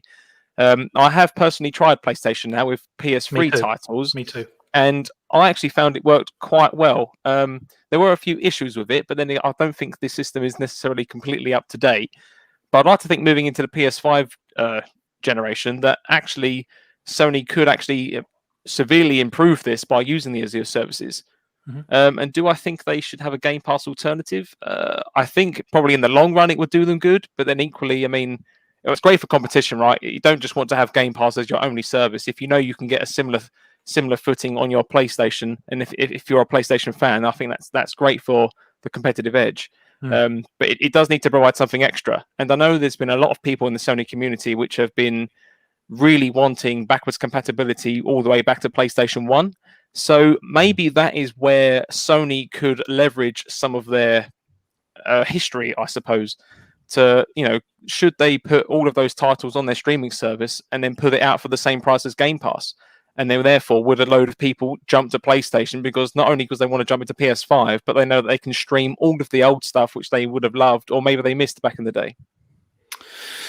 Well, and someone's just posted in there, if PS Now turned into the same type offering as Game Pass Ultimate with Sony first-party exclusives day and date, that would be insane. Zemi, could Sony do that? Is that Sony's response to Game Pass, or do you think Sony's confidence in their own brand is bigger than that, and that they will continue doing what they do? I don't know exactly what Sony is going to do. However, I will say this. The business model that Sony is currently going with is out of date, and it will not last for them forever. It just won't, right? And there's multiple times through history that we can look at several different businesses. I think I'll use this as an example. Netflix versus or just Redbox versus Blockbuster, right? Both rental, services. Blockbuster went out of business, right? Their model was just out of date. It was old, right? It wasn't as convenient. And for that reason, Blockbuster, they paid the price, right? And so to imagine, Sony just saying, no, we're just going to keep doing what we've been doing for the last 20, 30 years, right? We're 30 years, 20, 15 years, whatever it's been, right? I don't really see them doing that, because that is, it's not sustainable, right? The games industry is just heading in a completely different direction, and some people may have a problem with that, but my question to you, Zemi, is it people like Microsoft that are taking it in a different direction? Because let's face it, if Microsoft hadn't come up with Game Pass and xCloud, perhaps Microsoft would be sat in the same kind of camp as Sony and do what you did before kind of mentality. So is it people like Nintendo and Microsoft that are actually pushing the innovation?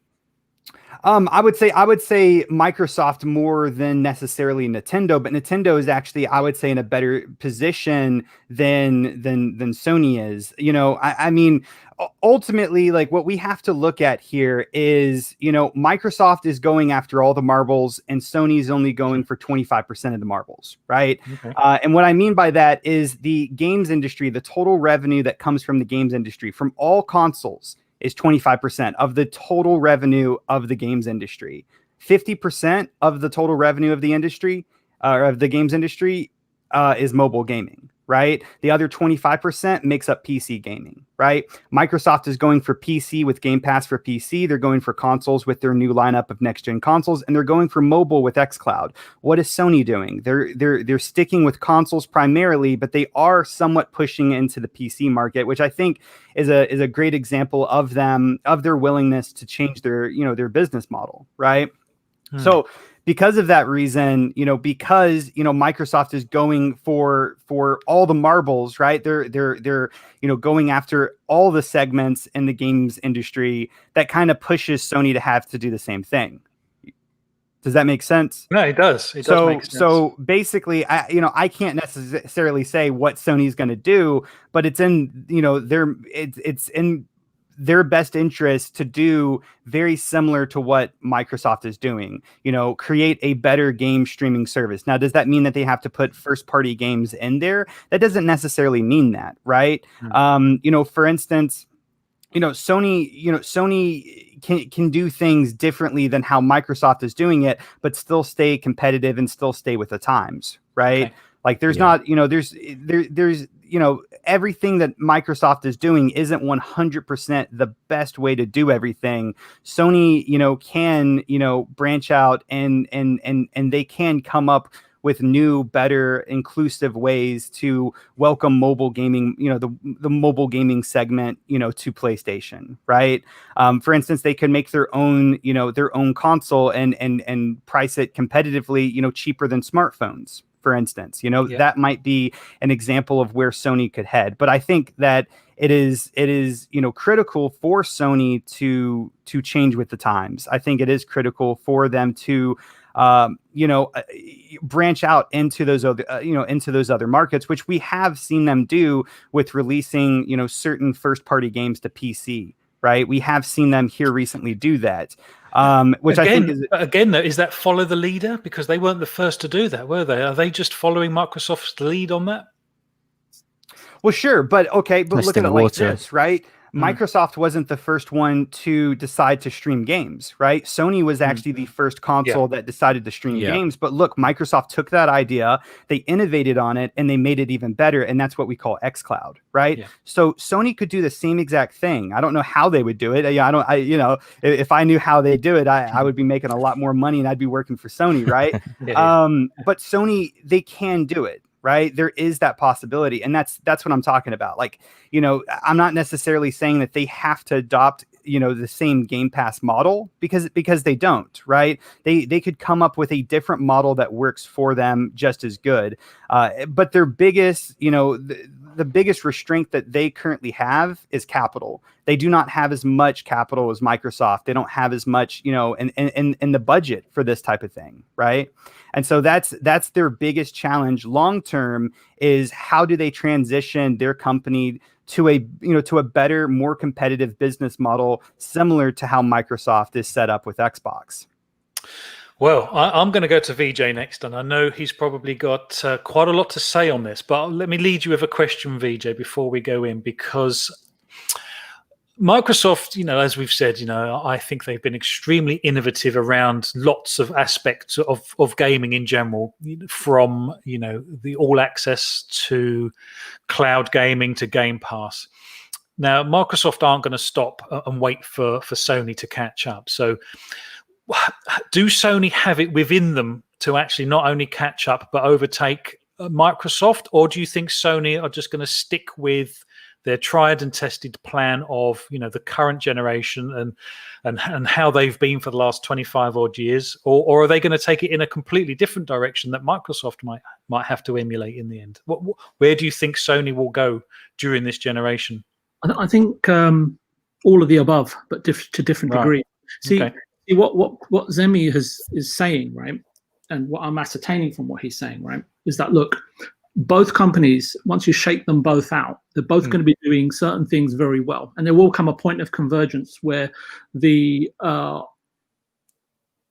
offerings will be the same, right? You only have to look at where, I know we talked about Redbox and Blockbuster, but remember, Blockbuster never made their own content. But now you've got Netflix and their competition, Disney and Amazon. They're all kind of, other than whatever their exclusives are, they rummage around and go to Warner Brothers and take something for an exclusive period. Then it rotates out and then goes to Amazon, vice versa. But so I know that there will come a point, right, that sometime in the future, but we still haven't covered off what the DNA of Sony is and what makes them so strong. But before I do that, let me answer the main question. Is Microsoft right now, the reason why they're doing what they are doing is out of adversity. They were third, way behind. Yeah. They know that they can make a ton of money in this segment. Other parts of the business are sort of, how can I sort it, tailing off in terms of revenue growth. Yeah. And Japanese companies, Sony and Nintendo, and we didn't cover this in detail. We always look at Microsoft and their DNA and where they're going and what they're doing. And I know it's all exciting stuff because they're doing so much at such a pace and all at the same time, because they've got the resources to do it. But before I go into completely answering a question, is that people say that Sony or Nintendo don't have money. They have access to tons of cash. If their plans are correct, they can access cash. That's not a problem for corporations, especially for public corporations, if they ever needed to raise that kind of funding. And so going back to my point about Japanese companies being more conservative, everything now is on Microsoft because they are the ones treading new ground. So it's going to completely come down to how successful Xbox can execute their current business plan and strategies, right? Third-party publishers will also have a major say and will be looking on to see who they support, which manufacturers that in turn serve their best interests as well, right? Because if Microsoft run away with it completely and everything's day in day and that's the way the future holds, what does it mean for them? And I'm not going to answer the question here because it's just a completely different topic. Phil Spencer has said that Game Pass is profitable on record, right? This is his exact comments, right? And it seems to me, just from doing some elementary sums, because again, like Zemi doesn't work at Sony, I don't work at Microsoft. Otherwise, we wouldn't be on this podcast. We'd be rolling in it. Yeah. But nowhere near. But it's nowhere near as profitable as Sony and Nintendo's current business models are. Right, so Sony and Nintendo have the luxury right now, as observing as those guys at Parliament, right, backbenchers, right, and right now there's no incentive for them to change at the moment, right, because as Amy said, everything constantly evolves, and you need to move with the times, otherwise you get left behind, and we know that, right? History tells us that, but Nintendo and Sony can both flip a switch and adapt if needed, right, if it serves their bottom line, right? And that is the point when they will switch. If it serves their bottom line, if they see they're losing market share, if they're not selling hardware as projected, or they see the results from Microsoft in their annual reports or quarterly reports. I'm not sure if EA Play will come to PlayStation, Nintendo in the near future, but as far as I can see, Microsoft hasn't said it's exclusive to them, right? So that's an important point. But I wanted to talk about Sony and go into their DNA so you can really understand where they're coming from. But I don't know if this is really the right. No, go on, go for it. God, I might be here for another hour. I'll rein it in. Don't worry. No, so it's pretty similar to Xbox if you think about it, in driving an all digital business model, right, and reaping all the benefits and savings from that, which I've kind of sort of covered already, right. And then they are similar to Nintendo, whereby they've spent 20 years building their first party studios, brands, and IPs. Not as devastating as Nintendo, because they've this generation released what in the span of 7 years. In the span of 7 years, they released 2 hardware systems, right? One completely failed in terms of the Wii U, and then they released a new system. And in 3.5 years, they've sold 200 million copies of first-party games. It's just unbelievable. Why would they change it, right? But they can flip the switch, and that's what's incredible, right, about what they're doing. And Sony kind of like straddling in between the two, Microsoft and Nintendo, the way I kind of see it, right? But they are totally focused on first party and third party exclusives, and a strategy that led them to 110 million sales and counting in terms of their PS4, and what their main focus is to basically use that strategy, and while they're plotting their transition of PS4 gamers over to PS5, and their other goal will be, you know what, we've got to at some point hit enough hardware sales and get a ratio of 10-1 in terms of software tie ratio, right? That's their other main goal right now. Okay. And all these, sorry, go on. No, go on. Yeah, I'm listening. So I fully expect Sony to double down or even triple down with a far bigger focus on what Nintendo did, and that is creativity and being at the forefront of AAA games. The whole company has a single target system focus, and every studio that they have is focused on maximizing the hardware for any given game. That in turn builds a very powerful knowledge pool, to get the best out of the new hardware system and studios. Steve Jobs was really similar in that fashion. His focus was that when he came back to Apple, he saw all these projects, he chucked 90% of them in the bin, and he said, right, this is what we're going to focus on, and we're going to make them the best possible. Nintendo did the same. They looked at where the market was going. They saw the Wii U collapse. The DS was fumbling along, so on and so forth, and they thought, no, what do we do? Release a triple screen system? No, they didn't. They said, you know what? We're going to make the Switch. It's going to serve its purpose in terms of what it can do, docked and undocked, and we're going to focus all our development resources, right? And I've already said, the results from that we've seen are outstanding. So to counter that, then, I mean, obviously Microsoft, and this was one of the sort of points I was going to raise, and let me read you out the actual question I was going to say. Will Microsoft have the majority of first-party titles compared to Sony? And I'm talking in raw numbers of how many first-party titles they're going to have, because, the 15 studios, I mean, Microsoft surely are on a similar sort of wavelength with regards to that. So are you suggesting that Sony will possibly leverage their first-party studios better than Microsoft? Yeah, I think so. Oh, is this for me or someone else? Sorry. No, it's for you. Xbox may do in terms of volume of titles if they keep buying studios, but looking at Xbox Game Studios, and that is operated mainly by Matt Booty, I just don't think that they will have the consistency of AAA titles and guarantee the quality of every studio every year. So you think Microsoft will have the quantity, they just won't necessarily have the quality that Sony do? Yeah, I just don't think he's someone that's able to get a tune out of every section of the orchestra, so to speak. Mr. Booty is not the conductor Xbox needs. He's shown that time and time again. He's no Miyamoto, right? Well, we mentioned this last week, didn't we, with his kind of talk around Fable and Playground Games, and it was always a little reserved, wasn't it? I can't remember the exact wording, but it was something like, it's shaping up to be good, and it just didn't seem positive enough for me because, from the trailer, I thought it looked fantastic, but there's obviously a caution within Microsoft that they have given a beloved IP to a studio that's never had to do it before, and as fantastic as Playground Games are, there's no guarantee they're going to pull it off. Yeah, but I think that's a good point actually, Phlapp, and I'll counter that. Yeah, games that stand the test of time, right? I'm only going to pick a couple here. I know everyone's got their favorite. Let's just take God of War and Mass Effect for example, right? Okay. There is no way that anyone can say which studio, which third party, which first party studio is going to deliver that next game, and I think that's really key because it's been a long time since I've played something that fascinating, that good for me, right? Having said that, if anyone can deliver the next Mass Effect out of Xbox Studios, for me, it's Playground Games. Playground Games. Playable, yeah. What about Obsidian? Playable Phlapp. Love it. So I'm saying support them in the right way, not just sort of get them to deliver based on your production methodologies and so on and so forth, because they don't really work. And I think they're far capable and of outstripping anything that Ninja Theory can dream of doing, right? In my opinion, right? So neither. Sorry. Yeah, that's contentious. Just contentious, VJ. So go on then, indie gamer. Counter that then, because I'm not sure I agree, but I know where you're coming from, VJ. To be honest. Yeah, well, I mean, Ninja Theory obviously awesome, to be honest, in my opinion. So anything they're going to do, like, Hellblade, the original was fantastic. And, look at with what we've seen already of Hellblade 2, I just think it's just going to be a fantastic game. But yeah. But are they a Naughty Dog? I think that's VJ's point. Are they a Naughty Dog? I'm not sure they are.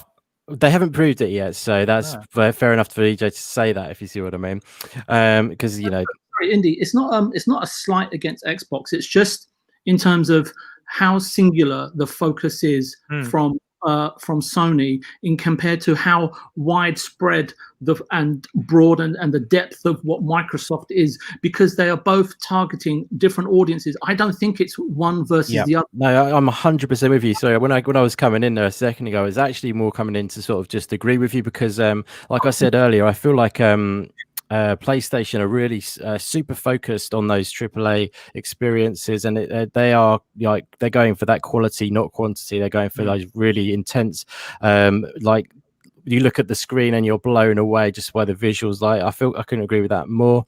Xbox's approach is completely different. Like we say, it's offering diversity, all different kinds of games, different people who different guys. They even got like studios which are not so much focusing on the AAAs as well. You got Double Fine. I reckon that Psychonauts, that's not necessarily a AAA game. It's it's more of a AA.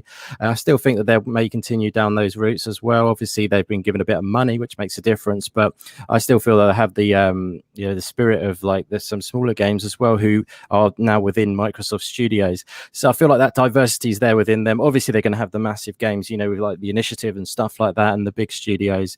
And with Hellblade 2 coming and stuff like that, that's been grown, I believe, to be a big AAA game.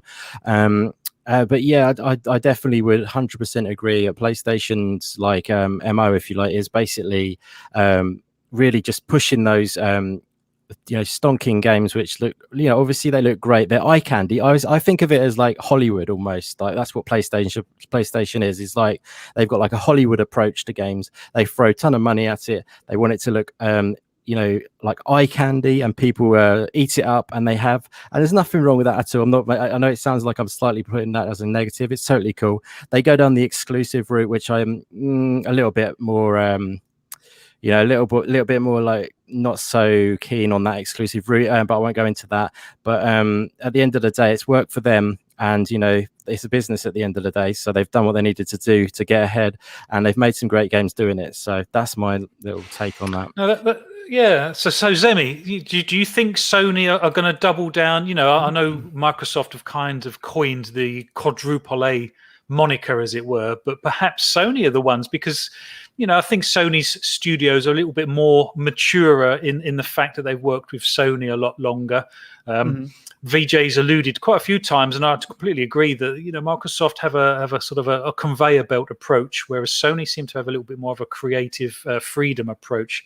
Is this a studio maturity thing, and is that Sony's sort of ace in the hole? Do you think that the titles they are going to produce first party are all absolutely going to be stonkers, every single one, whereas Microsoft might be producing some sort of AA titles and some indie stuff? Well, I'm going to be honest with you. Like, I think Sony's first party appeals to more people because it has that emotional connection that, in their single player games that just appeal to people more than, maybe necessarily like the multiplayer games. Because we as gamers, there are so many avenues to get a really good, solid, amazing multiplayer game, right? And so Xbox is competing against all of those third-party companies to make that next amazing third-party game or first-party game. Whereas, there are, less absolutely just brilliant, first-party or third-party single-player narrative, driven games with the emotional storytelling that appeals to people, right? And I think that that's a lot of Sony's success. And I think Sony is going to definitely, double down on what has been working, for them during the 360 generation and during this generation and this next gen. And I think that is honestly one of Xbox's biggest challenges is, how to get their first party to appeal more to people, because honestly, it's still for the most part very, very, very unproven, and looking at the first party games that came out this generation, it's been very, very empty compared to what Sony has done. And even whenever, Microsoft seems to, to put out a really, really good first party game, it's still not as, good or not perceived as good as Sony's is. Right. So I definitely agree with VJ on that point that, that's definitely going to be a big challenge for Microsoft going into this next generation, and it's not going to be that big, I don't think, of a challenge maybe necessarily for PlayStation. But at that same time, Indy brought up, a point like, is this studio as good as Naughty Dog? And let's just be honest. I mean, Naughty Dog is really Sony's, their diamond, right? It's and diamond in Insomniac. I'd say they've got two actually. Yeah, Naughty Dog and Insomniac. Absolutely, I would say. Yeah. But I would argue, is Naughty Dog the same Naughty Dog that it was before? Because they have seen so many people, so many talented veteran developers leave that studio, and they have a lot of new blood. They have a lot of new talent. So is that Naughty Dog really the same Naughty Dog that it was whenever they released, Last of Us and Uncharted 3 and Uncharted 4, right? Is it really still the same Naughty Dog? So I mean that, you could bring that up as well, as and still have a very good argument of how PlayStation could possibly be facing some problems in their first party lineups this upcoming generation. But from what we've seen historically, Sony just knocks it out of the park, generally speaking, whenever they release almost any first party game. Microsoft has a lot to prove going into this generation with all of these consoles. And I think that they will definitely have more first party games, but does it matter? Do consumers want more of a less quality game, or do they want less of a more quality game? I think is really the question then that needs to be answered. Yes. VJ, I'm conscious you didn't finish your point actually. Before we just go back to Pux. Sorry, my fault.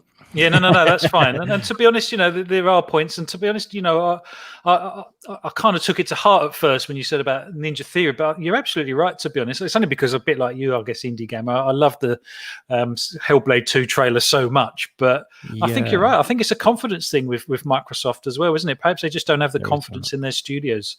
I mean, they are still on the grow. I mean, they've only relatively recently started to put all these studios together, and games take time to make. So I think we're going to see, obviously, soon. Just very quickly, just to counter on one of Zemi's points about emotional games from the first party lineup from Sony. Obviously, they do a good job of that. But don't forget, Hellblade 2 is going to, Hellblade is one of the most emotional games out there. So, but yeah, I know what you're saying, though, buddy. Yeah, I guess Microsoft kind of bought that in, though, didn't they? They bought Ninja Theory when Hellblade 2 was, well in development, I'm guessing. Absolutely, yeah. It's part of their lineup. Obsidian, they've bought a lot of these IPs in, haven't they? Yeah, I mean, yeah, absolutely. They've curated is probably a kinder word. So VJ, Sony and their first party titles then compared to Microsoft, you think that the sort of the maturity of the studios is enough to carry Sony through, and that it's absolutely no threat. Microsoft is no threat to Sony in that regard then. I can't say that because we don't know where the next Mass Effect or God of War is coming on, but Zemi hit on a couple of things there, right? So first of all, Yoshida, who was head of first party at Sony, got booted, right? Because Death Stranding, and I know it wasn't publicly aware, but that's what I saw, right? Death Stranding, Days Gone, good studios, didn't quite hit the numbers. Yoshida, you're out. Herman Hulse comes in. He knows exactly what it's like to be on the outside, pitching a game to Sony, getting strangled on your budget, but still being able to deliver a game that makes money, right? And he's been through that, right? And then that studio, while under his stewardship, went out and produced Horizon Zero Dawn. Now, even Santa Monica, right, when they released Ascension, right, they struggled, right? They weren't the best studio, right? Right now, you could say, is that the best studio? So every studio has its peaks and troughs, right?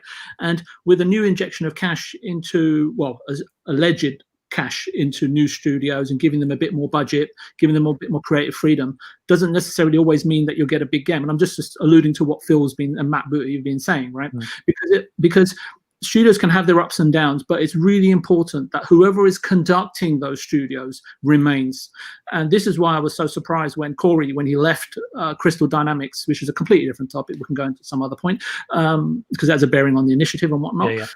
And then he was a free agent, and Sony and Microsoft didn't pick him up, but he went back to Sony, and the rest is history. So it's always down to the conductorship. The conductor and the stewardship. And so this is why, and I'll go back to Zemi's point, because again, the point that he made me think about Shannon Studstill that left Santa Monica, right? She was there during God of War, right? She was the one that was dry. And I remember the documentary where she was on a specific phone call begging for more time, right, for the studio. And I don't know who's going to take over that, because she was very much one of a kind, right, in terms of what she did. And she was instrumental in bringing Corey back. But just to summarize, I mean, I wanted to talk a bit about Nintendo, just to look at where they're coming out of all of this. But before I'll just do the summary, and if you want me to talk about it, I will. Sony's business strategy is similar to like the way that the PS5 system always, right? It's fast, efficient, focused on delivering cutting edge experiences every single time. And all three business strategies, Nintendo, Microsoft, Sony, can coexist. They have their similarities and they have their differentials, right? Whether one's got more mature studios, whether the other one's got loads and loads of games available to play, or whether the other one's got, iconic IP and brands that are household brands that no one can seem to sort of shy away from purchasing, right? Even though sometimes they do seem like a bit of a ripoff. So you end up buying them anyway. So maybe there is a clear winner in 2 to 3 years' time. But I think it's still up for debate at this stage. But most important factor will be who delivers the consistent experiences that blows the public away. And doesn't matter where in history you are, right? That is always what's going to drive, your fans to purchase your product, your hardware, and everything else that you're selling. Yes. Yeah, no, I do agree, and like you say, we none of us have a crystal ball, unfortunately, and it will be very, very interesting to see who ends up with what IPs and how well they do. But I'm going to go to obviously, I'm going to let Puxley finish this one off for us, because you are an Xbox gamer on PC, you own a PS4. So from what you've seen so far, which platform holder has lit you up the most with regards next generation and games that are coming? Is it Sony, or have Microsoft done enough to convince people in your situation that actually our platform does have a lot of good quality games, good quantity games as well? Where do you think your loyalties would sit in the coming generation if you had to pick one brand over the other? As of right now, from what I've seen from the current Microsoft presentations, the news, and as a current Xbox gamer, I'm currently leaning towards Microsoft in this regard, and I'm very much looking forward to the new systems and trying them out, specifically the Series X for that 4K. However, I am equally aware that we don't really know too much more about Sony, as we've alluded to for most of this chat, actually, that Sony, despite what we've all been talking about, haven't actually revealed too much. I mean, yes, we had the end of July or August showcase that we saw. The June showcase where we first saw the PS5. That's the one. And then we saw a lot of other games there, but that was kind of a mixture of things coming out for PS4 and PS5. So as of right now, my kind of allegiance as to where I'm more interested in is with Microsoft and the Xbox. However, given the Sony presentation on Friday, I am wondering if they're now going to use this opportunity to pull out some big hitter first parties, which we don't know about yet, out of the bag.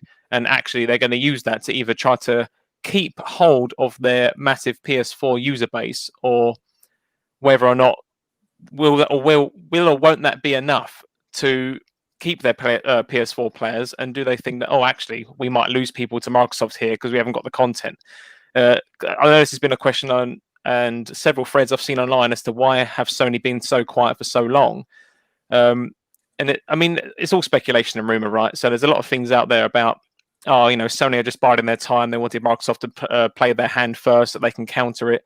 And the other side of the coin is that, maybe Sony are actually struggling and actually seeing how good Microsoft or say how well Microsoft are doing in regards to all the content they're now pushing out, all of the games that they've revealed, as well as all of the new stuff we're seeing with Game Pass, with EA Play.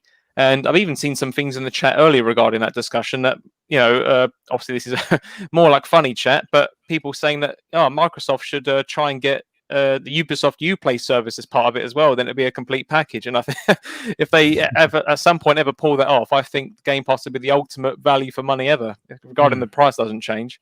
So given that stuff, I'm currently leaning towards Xbox, but I am very cautious and curious that my mind may be swayed come the Wednesday PlayStation showcase.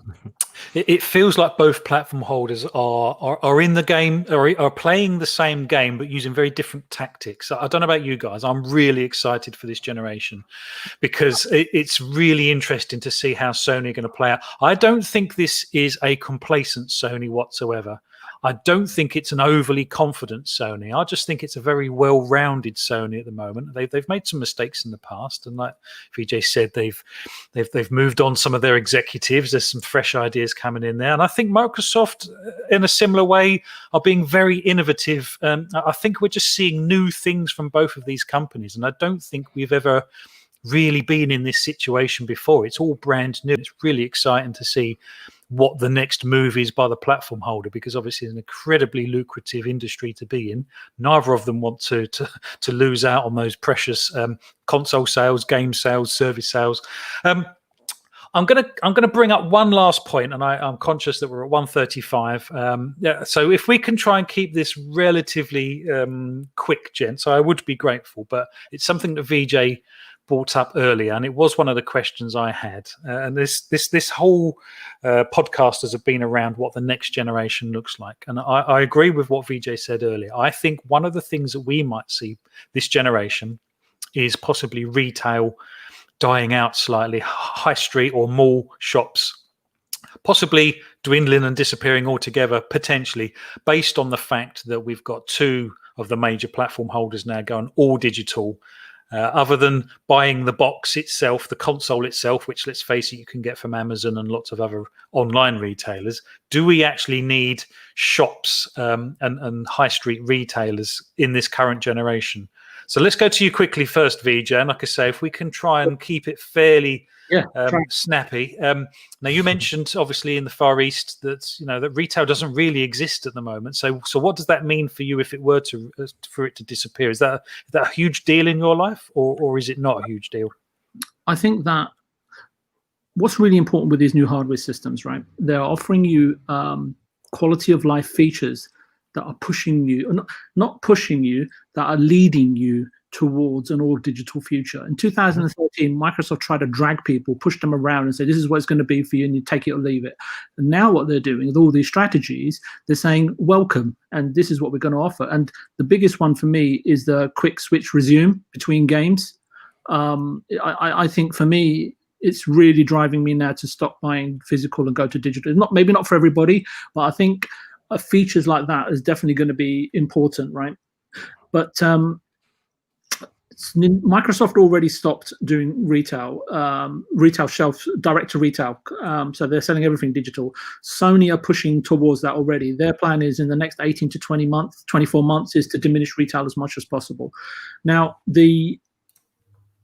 when you used to be able to buy games in Japan, there used to be Laox, Softmac, Yodobashi Camera, and they were like GameStop and EB and game equivalents, right? And they've either all diversified or disappeared. Dragon Quest at the time, you'd be able to. It was a massive launch, millions of units day one, and they pretty much went through 7-Eleven stores, which are on every high street, to actually logistically manage it. Those games have gone. Xbox have eradicated retail completely. They don't even have an appointed distributor anymore. Sony have already begun reducing retail facings. They just don't see the value in it, and they know that the profit that they retain by going digital. Nintendo is different.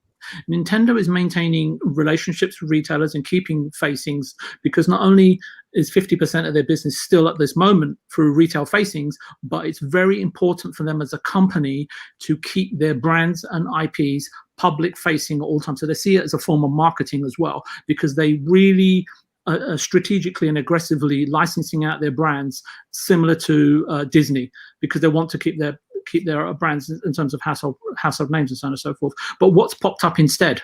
What's popped up instead is lots of retro and kind of, I don't know what you call it, boutique stores in Akihabara in Tokyo, where they do retro games, they do memorabilia and on all that kind of stuff. And you've seen GameStop try to do that, right, with ThinkGeek and introducing all types of figures and cards and board games. I've seen it in the the GameStop stores over here. But saying that, it hasn't succeeded. And we just saw, I think it was a couple of days ago, Phlapp, that it came out that they're closing another 450 stores globally within the financial year. So that kind of tells you how things are going to pan out. It does. And also, obviously the global climate, economic wise and obviously health wise, is really damaging retail in massive ways anyway. And I guess, the platform holders want to be a little bit more resilient to that. They don't want to be reliant on sort of, high street retail either, I guess. Puxley, what would the loss of, in the UK, we have Game, in the US, it's GameStop. I guess they're very similar. VJ, you can probably tell me that more than anyone else. I'm guessing they're very similar kind of business strategies, Game and GameStop. Yeah, they are. Yeah. So what would that mean to you, Puxley, if Game were to disappear in the next 3 years? So is that a problem for you?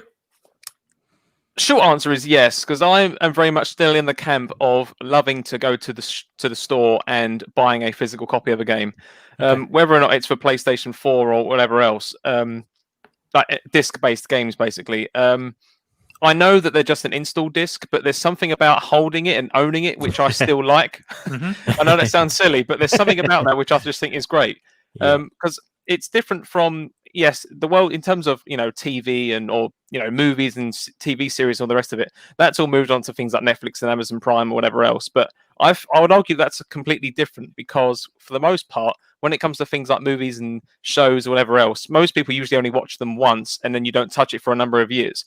Whereas with games, I think they're the kind of thing that people would happily jump into again and again and not necessarily give it that big time frame of years.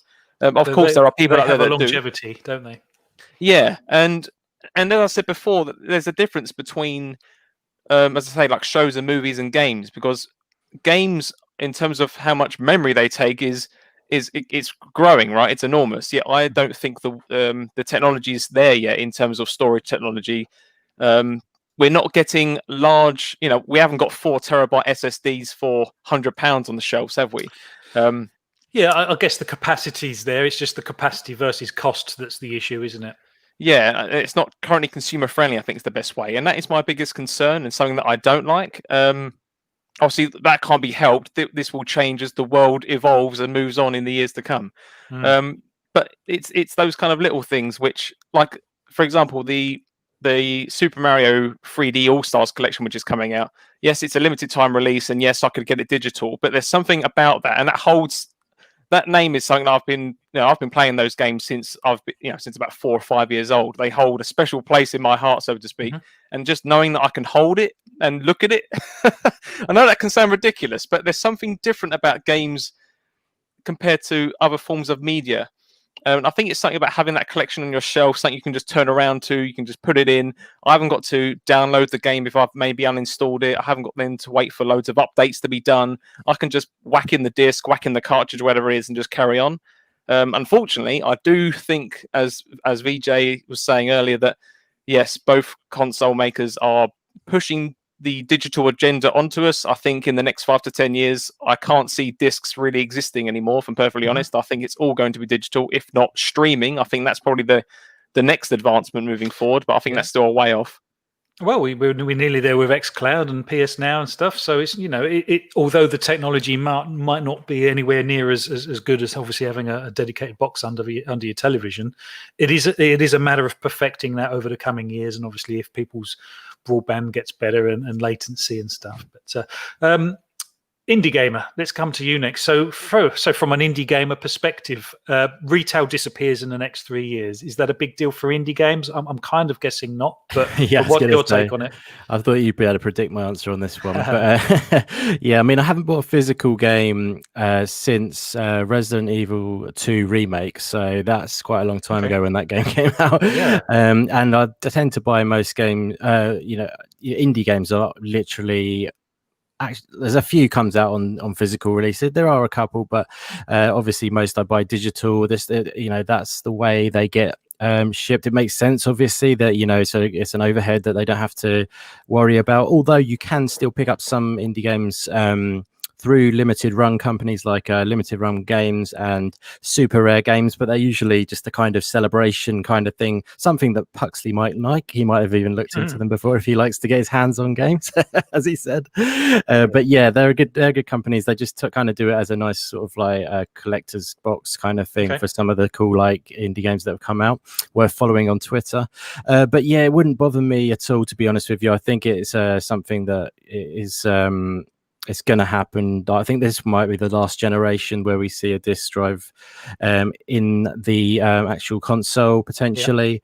And I think it's going to be moving forward digital. It's like you say, with the times at the moment, it's even more pushing it. Like, you know what I mean? It's crazy times at the moment, and it's another thing which can just it's sort of superfluous thing which could just be removed and made a bit less less of a stress on things. That's easy to whip that off there, and then it's a nice clean thing with digital, because it's just like I say, again, from the indie perspective, there's companies trying to release their games and they don't want those extra overheads, so it's a good way to sort of first go out there with a digital thing, and if they wanted to celebrate something with a physical thing. But coming from a AAA side on the bigger games, again, I like I say, the last game I bought was a AAA game physical, and that was I think the start of 2019, I believe, or something like that. So I'm not a big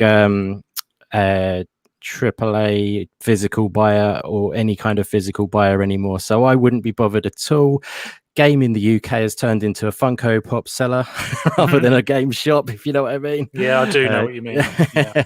So it doesn't really it seems like they're trying to reinvent themselves just so they can keep going. Unfortunately, it's a sad thing to see, and it is cool to see these like retro shops popping up, but again, they're kind of more for like the people who are passionate about games, and seeing that side of things. But yeah, at the end of the day, they're sort of artisan niche type shops. They are, they? Yeah, exactly. Yeah, they definitely are. It's nice to see, but at the end of the day, I think digital is the way forward in the future for sure.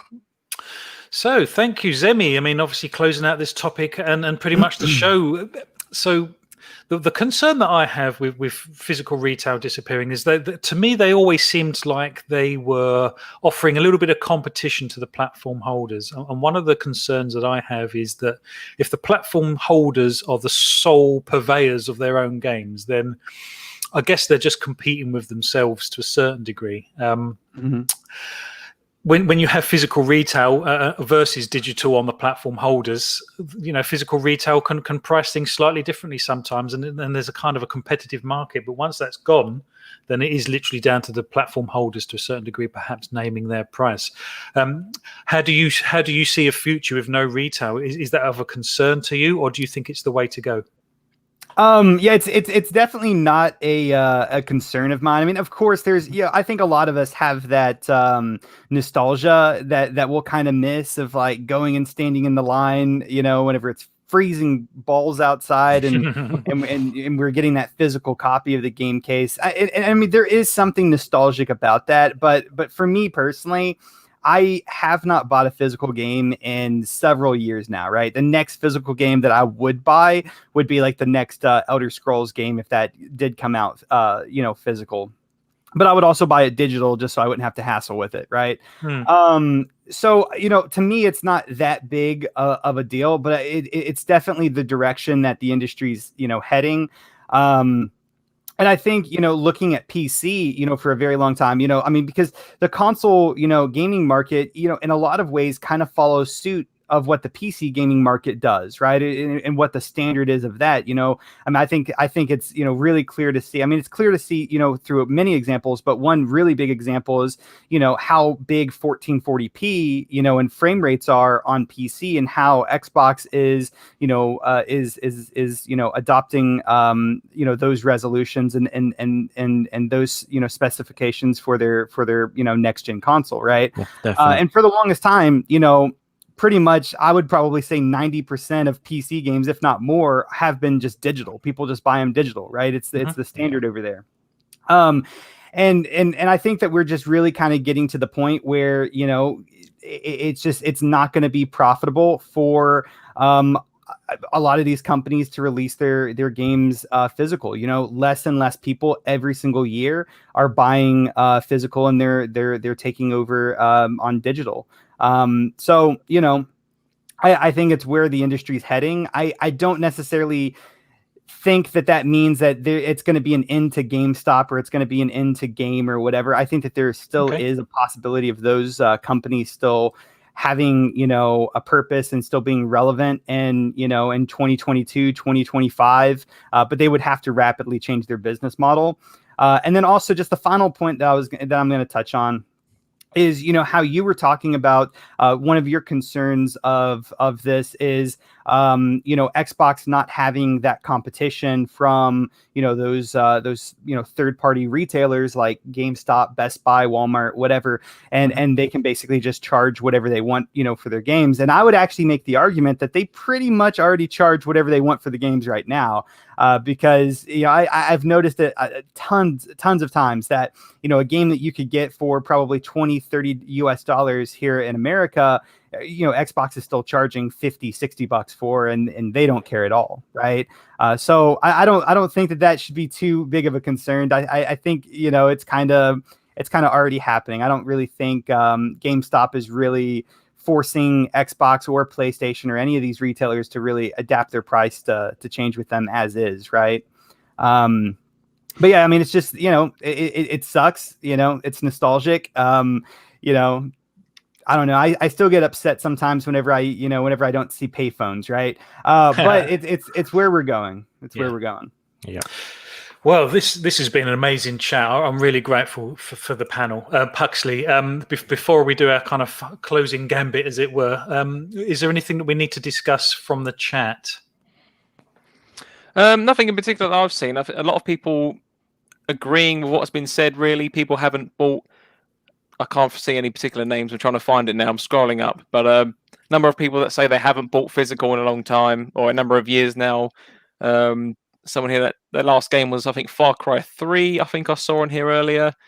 And a number of other titles. I think we're all good, actually. I don't see anything in particular that I think needs to be brought up.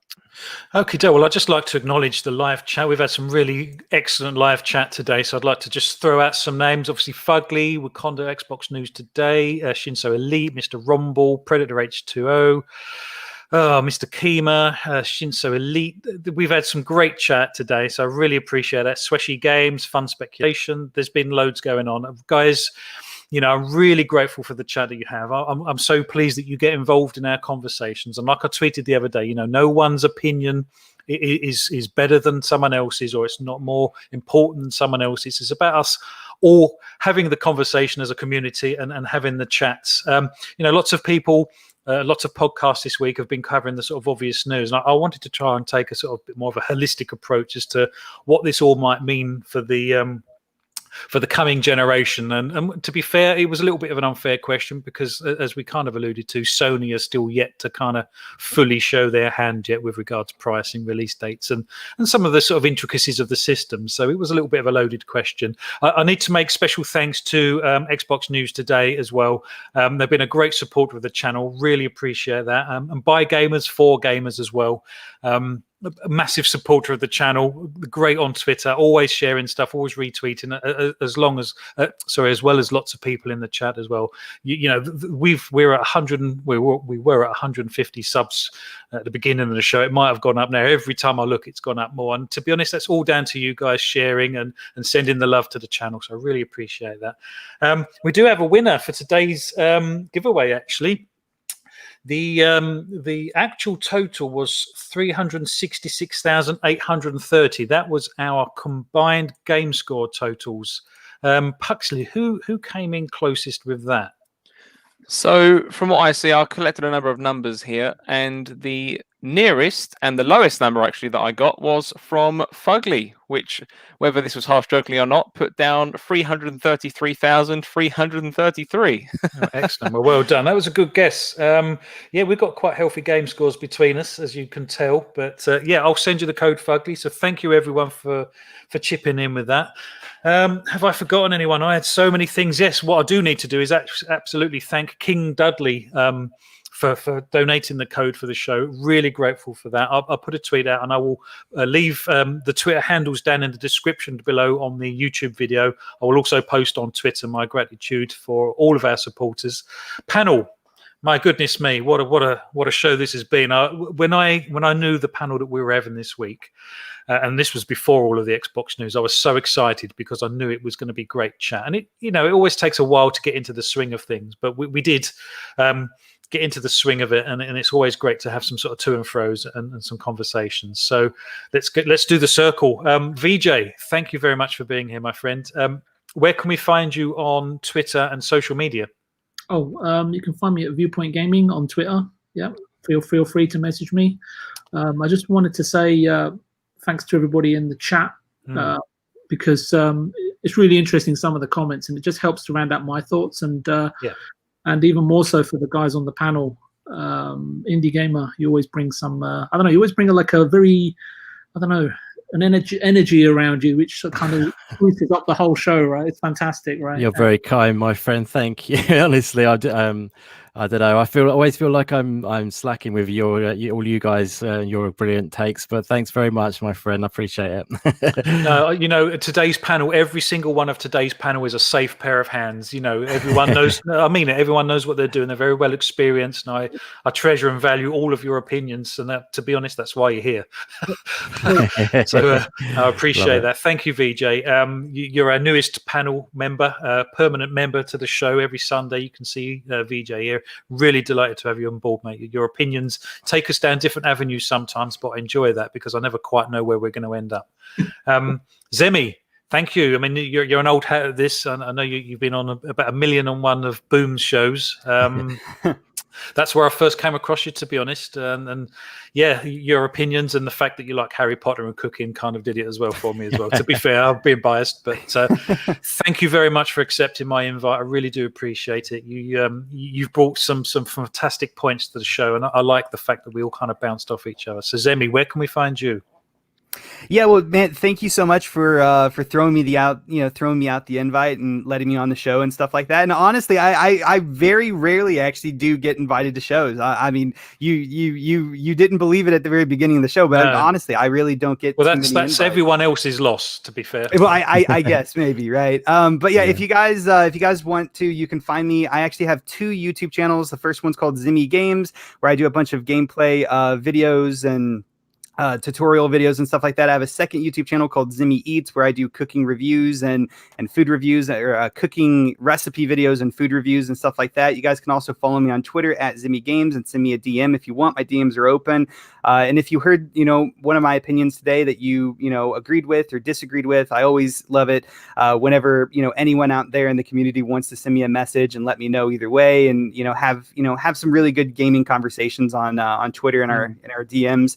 And then I also now have a Twitch channel that I will actually be streaming here at 6 p.m. today. What sort of games? What sort of games do you play? I mean, I play a variety of games. Here recently, I've been playing a lot of Crusader Kings 3, but actually, I got a review code for Kingdoms of Amalur, so I'm currently working my way through that game, and that's what I'll be playing today at 6 p.m. And I will eventually be doing a review for that on my YouTube channel as well.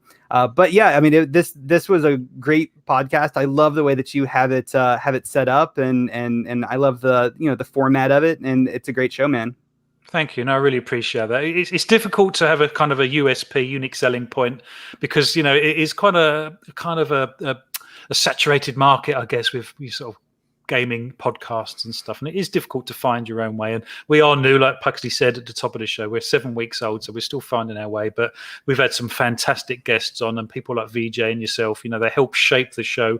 Indie Gamer, we're coming to you next. I mean, I listened to your podcast last Saturday, and to be honest, you open my eyes to the passion that you have for indie games, and perhaps I haven't paid enough or realize that I have a very similar passion, because indie games for me are almost like an hors d'oeuvre. Sometimes I jump into an indie game before I go full on into a AAA title or whatever. But actually, you know what? I have this game in particular. Actually, this is Return to the Savage Planet. Absolutely love this game. It's not particularly difficult, but my God, is it fun! I absolutely loved it. Got it free on Game Pass. Thought, you know what? I'm going to pay for the DLC. I liked it that much, and kudos to the devs. So, it's got a nice personality to it, hasn't it? It has. Yeah. It has. It's a little bit like No Man's Sky. There's a few kind of crossovers, isn't there, where you kind of scan things on the alien planet. But yeah, well, I appreciate you saying that, my friend. That is very kind. That means a lot. That's kind of the objective of the podcast, is to just sort of like share the love for indie games, and hopefully people think maybe I should check out a few more indie games. But yeah, thank you so much for having me on today, my friend. It has been absolutely awesome. You are doing an awesome thing on this channel. You and Puxley started it, didn't it? And now you've got VJ on board. Well, what a guy to get on board. You are an awesome team, and you are really flourishing big time. So it's been a pleasure watching what you've had so far, and it's been an honor to be on today with you and with Zemi as well. Zemi's a total pro, obviously. That goes without saying. It's been great hanging with each and every one of you guys. So thank you. So where can we find you? Where can they find? Sorry, I'm going to push over the limits. They can find me on my channel, which is youtube.com/the Indie Gamer, all one word, and I do all indie game content over there. So if you wanted to find out some cool indie games that are coming out, I do a top 10 each month for new indie game releases, reviews. We've got the Indie Games podcast and other bits and bobs as well, all related to indie games. So feel free to drop over there, and also you can follow me on Twitter at indie_gamer_01. And we can chat some indie games or any other games as well, as if you prefer. But I love my indie games, and being able to spread the love for that, around the community, it means a lot to me. And being able to be on a podcast again, because I don't do that many guest appearances on podcasts these days. I'm trying to increase that and get better at them. So thank you for the opportunity today, my friend. It's been a blast. It's not a problem, and to be honest, if you guys are willing, we will have you back on the show anytime. So perhaps we can get that in the diary. We'll get something sorted out. So thank you very much. Coming to you, Pux. You're my right-hand man. I couldn't do any of this without you, to be honest. And when we started, it was literally just us two, wasn't it? It's been a very interesting journey in such a short amount of time. Cerebral Paul in the chat has just said 7 weeks. Sounds like a seasoned podcast. Very much appreciate that feedback. So yes, we are only about 7 weeks old. I think the very first time we did this, I think we only had one watcher. Or maybe it was two at a push, but it was. But that was probably me and you watching it on our phones while we were doing it. To be fair, so. We're just watching ourselves. So it's been an interesting journey in such a short amount of time, and also I think more interestingly as well, at the beginning of the week, I believe we was putting out tweets for who wants to be our 100th follower and all the rest of it, or subscriber, and we've now already hit 150 in just under a week. So I think the level of growth and the support and the passion behind it, I think I can't believe it, really. So I very much thank you very much to the community and those watching for your input and dedication to the channel. I hope that as we grow, we'll be able to provide more content that you'll all enjoy. No, I completely agree. And to be honest, Pux, we've been putting out some gameplay videos, and they're never that popular on YouTube, but we absolutely love doing them. And we did one in Horizon 4 yesterday it's just so funny. But we'll have to get it edited and put it on the video, just see what you guys think. But nice. Well, thank you, Pux. Where can we find you on socials, just very quickly?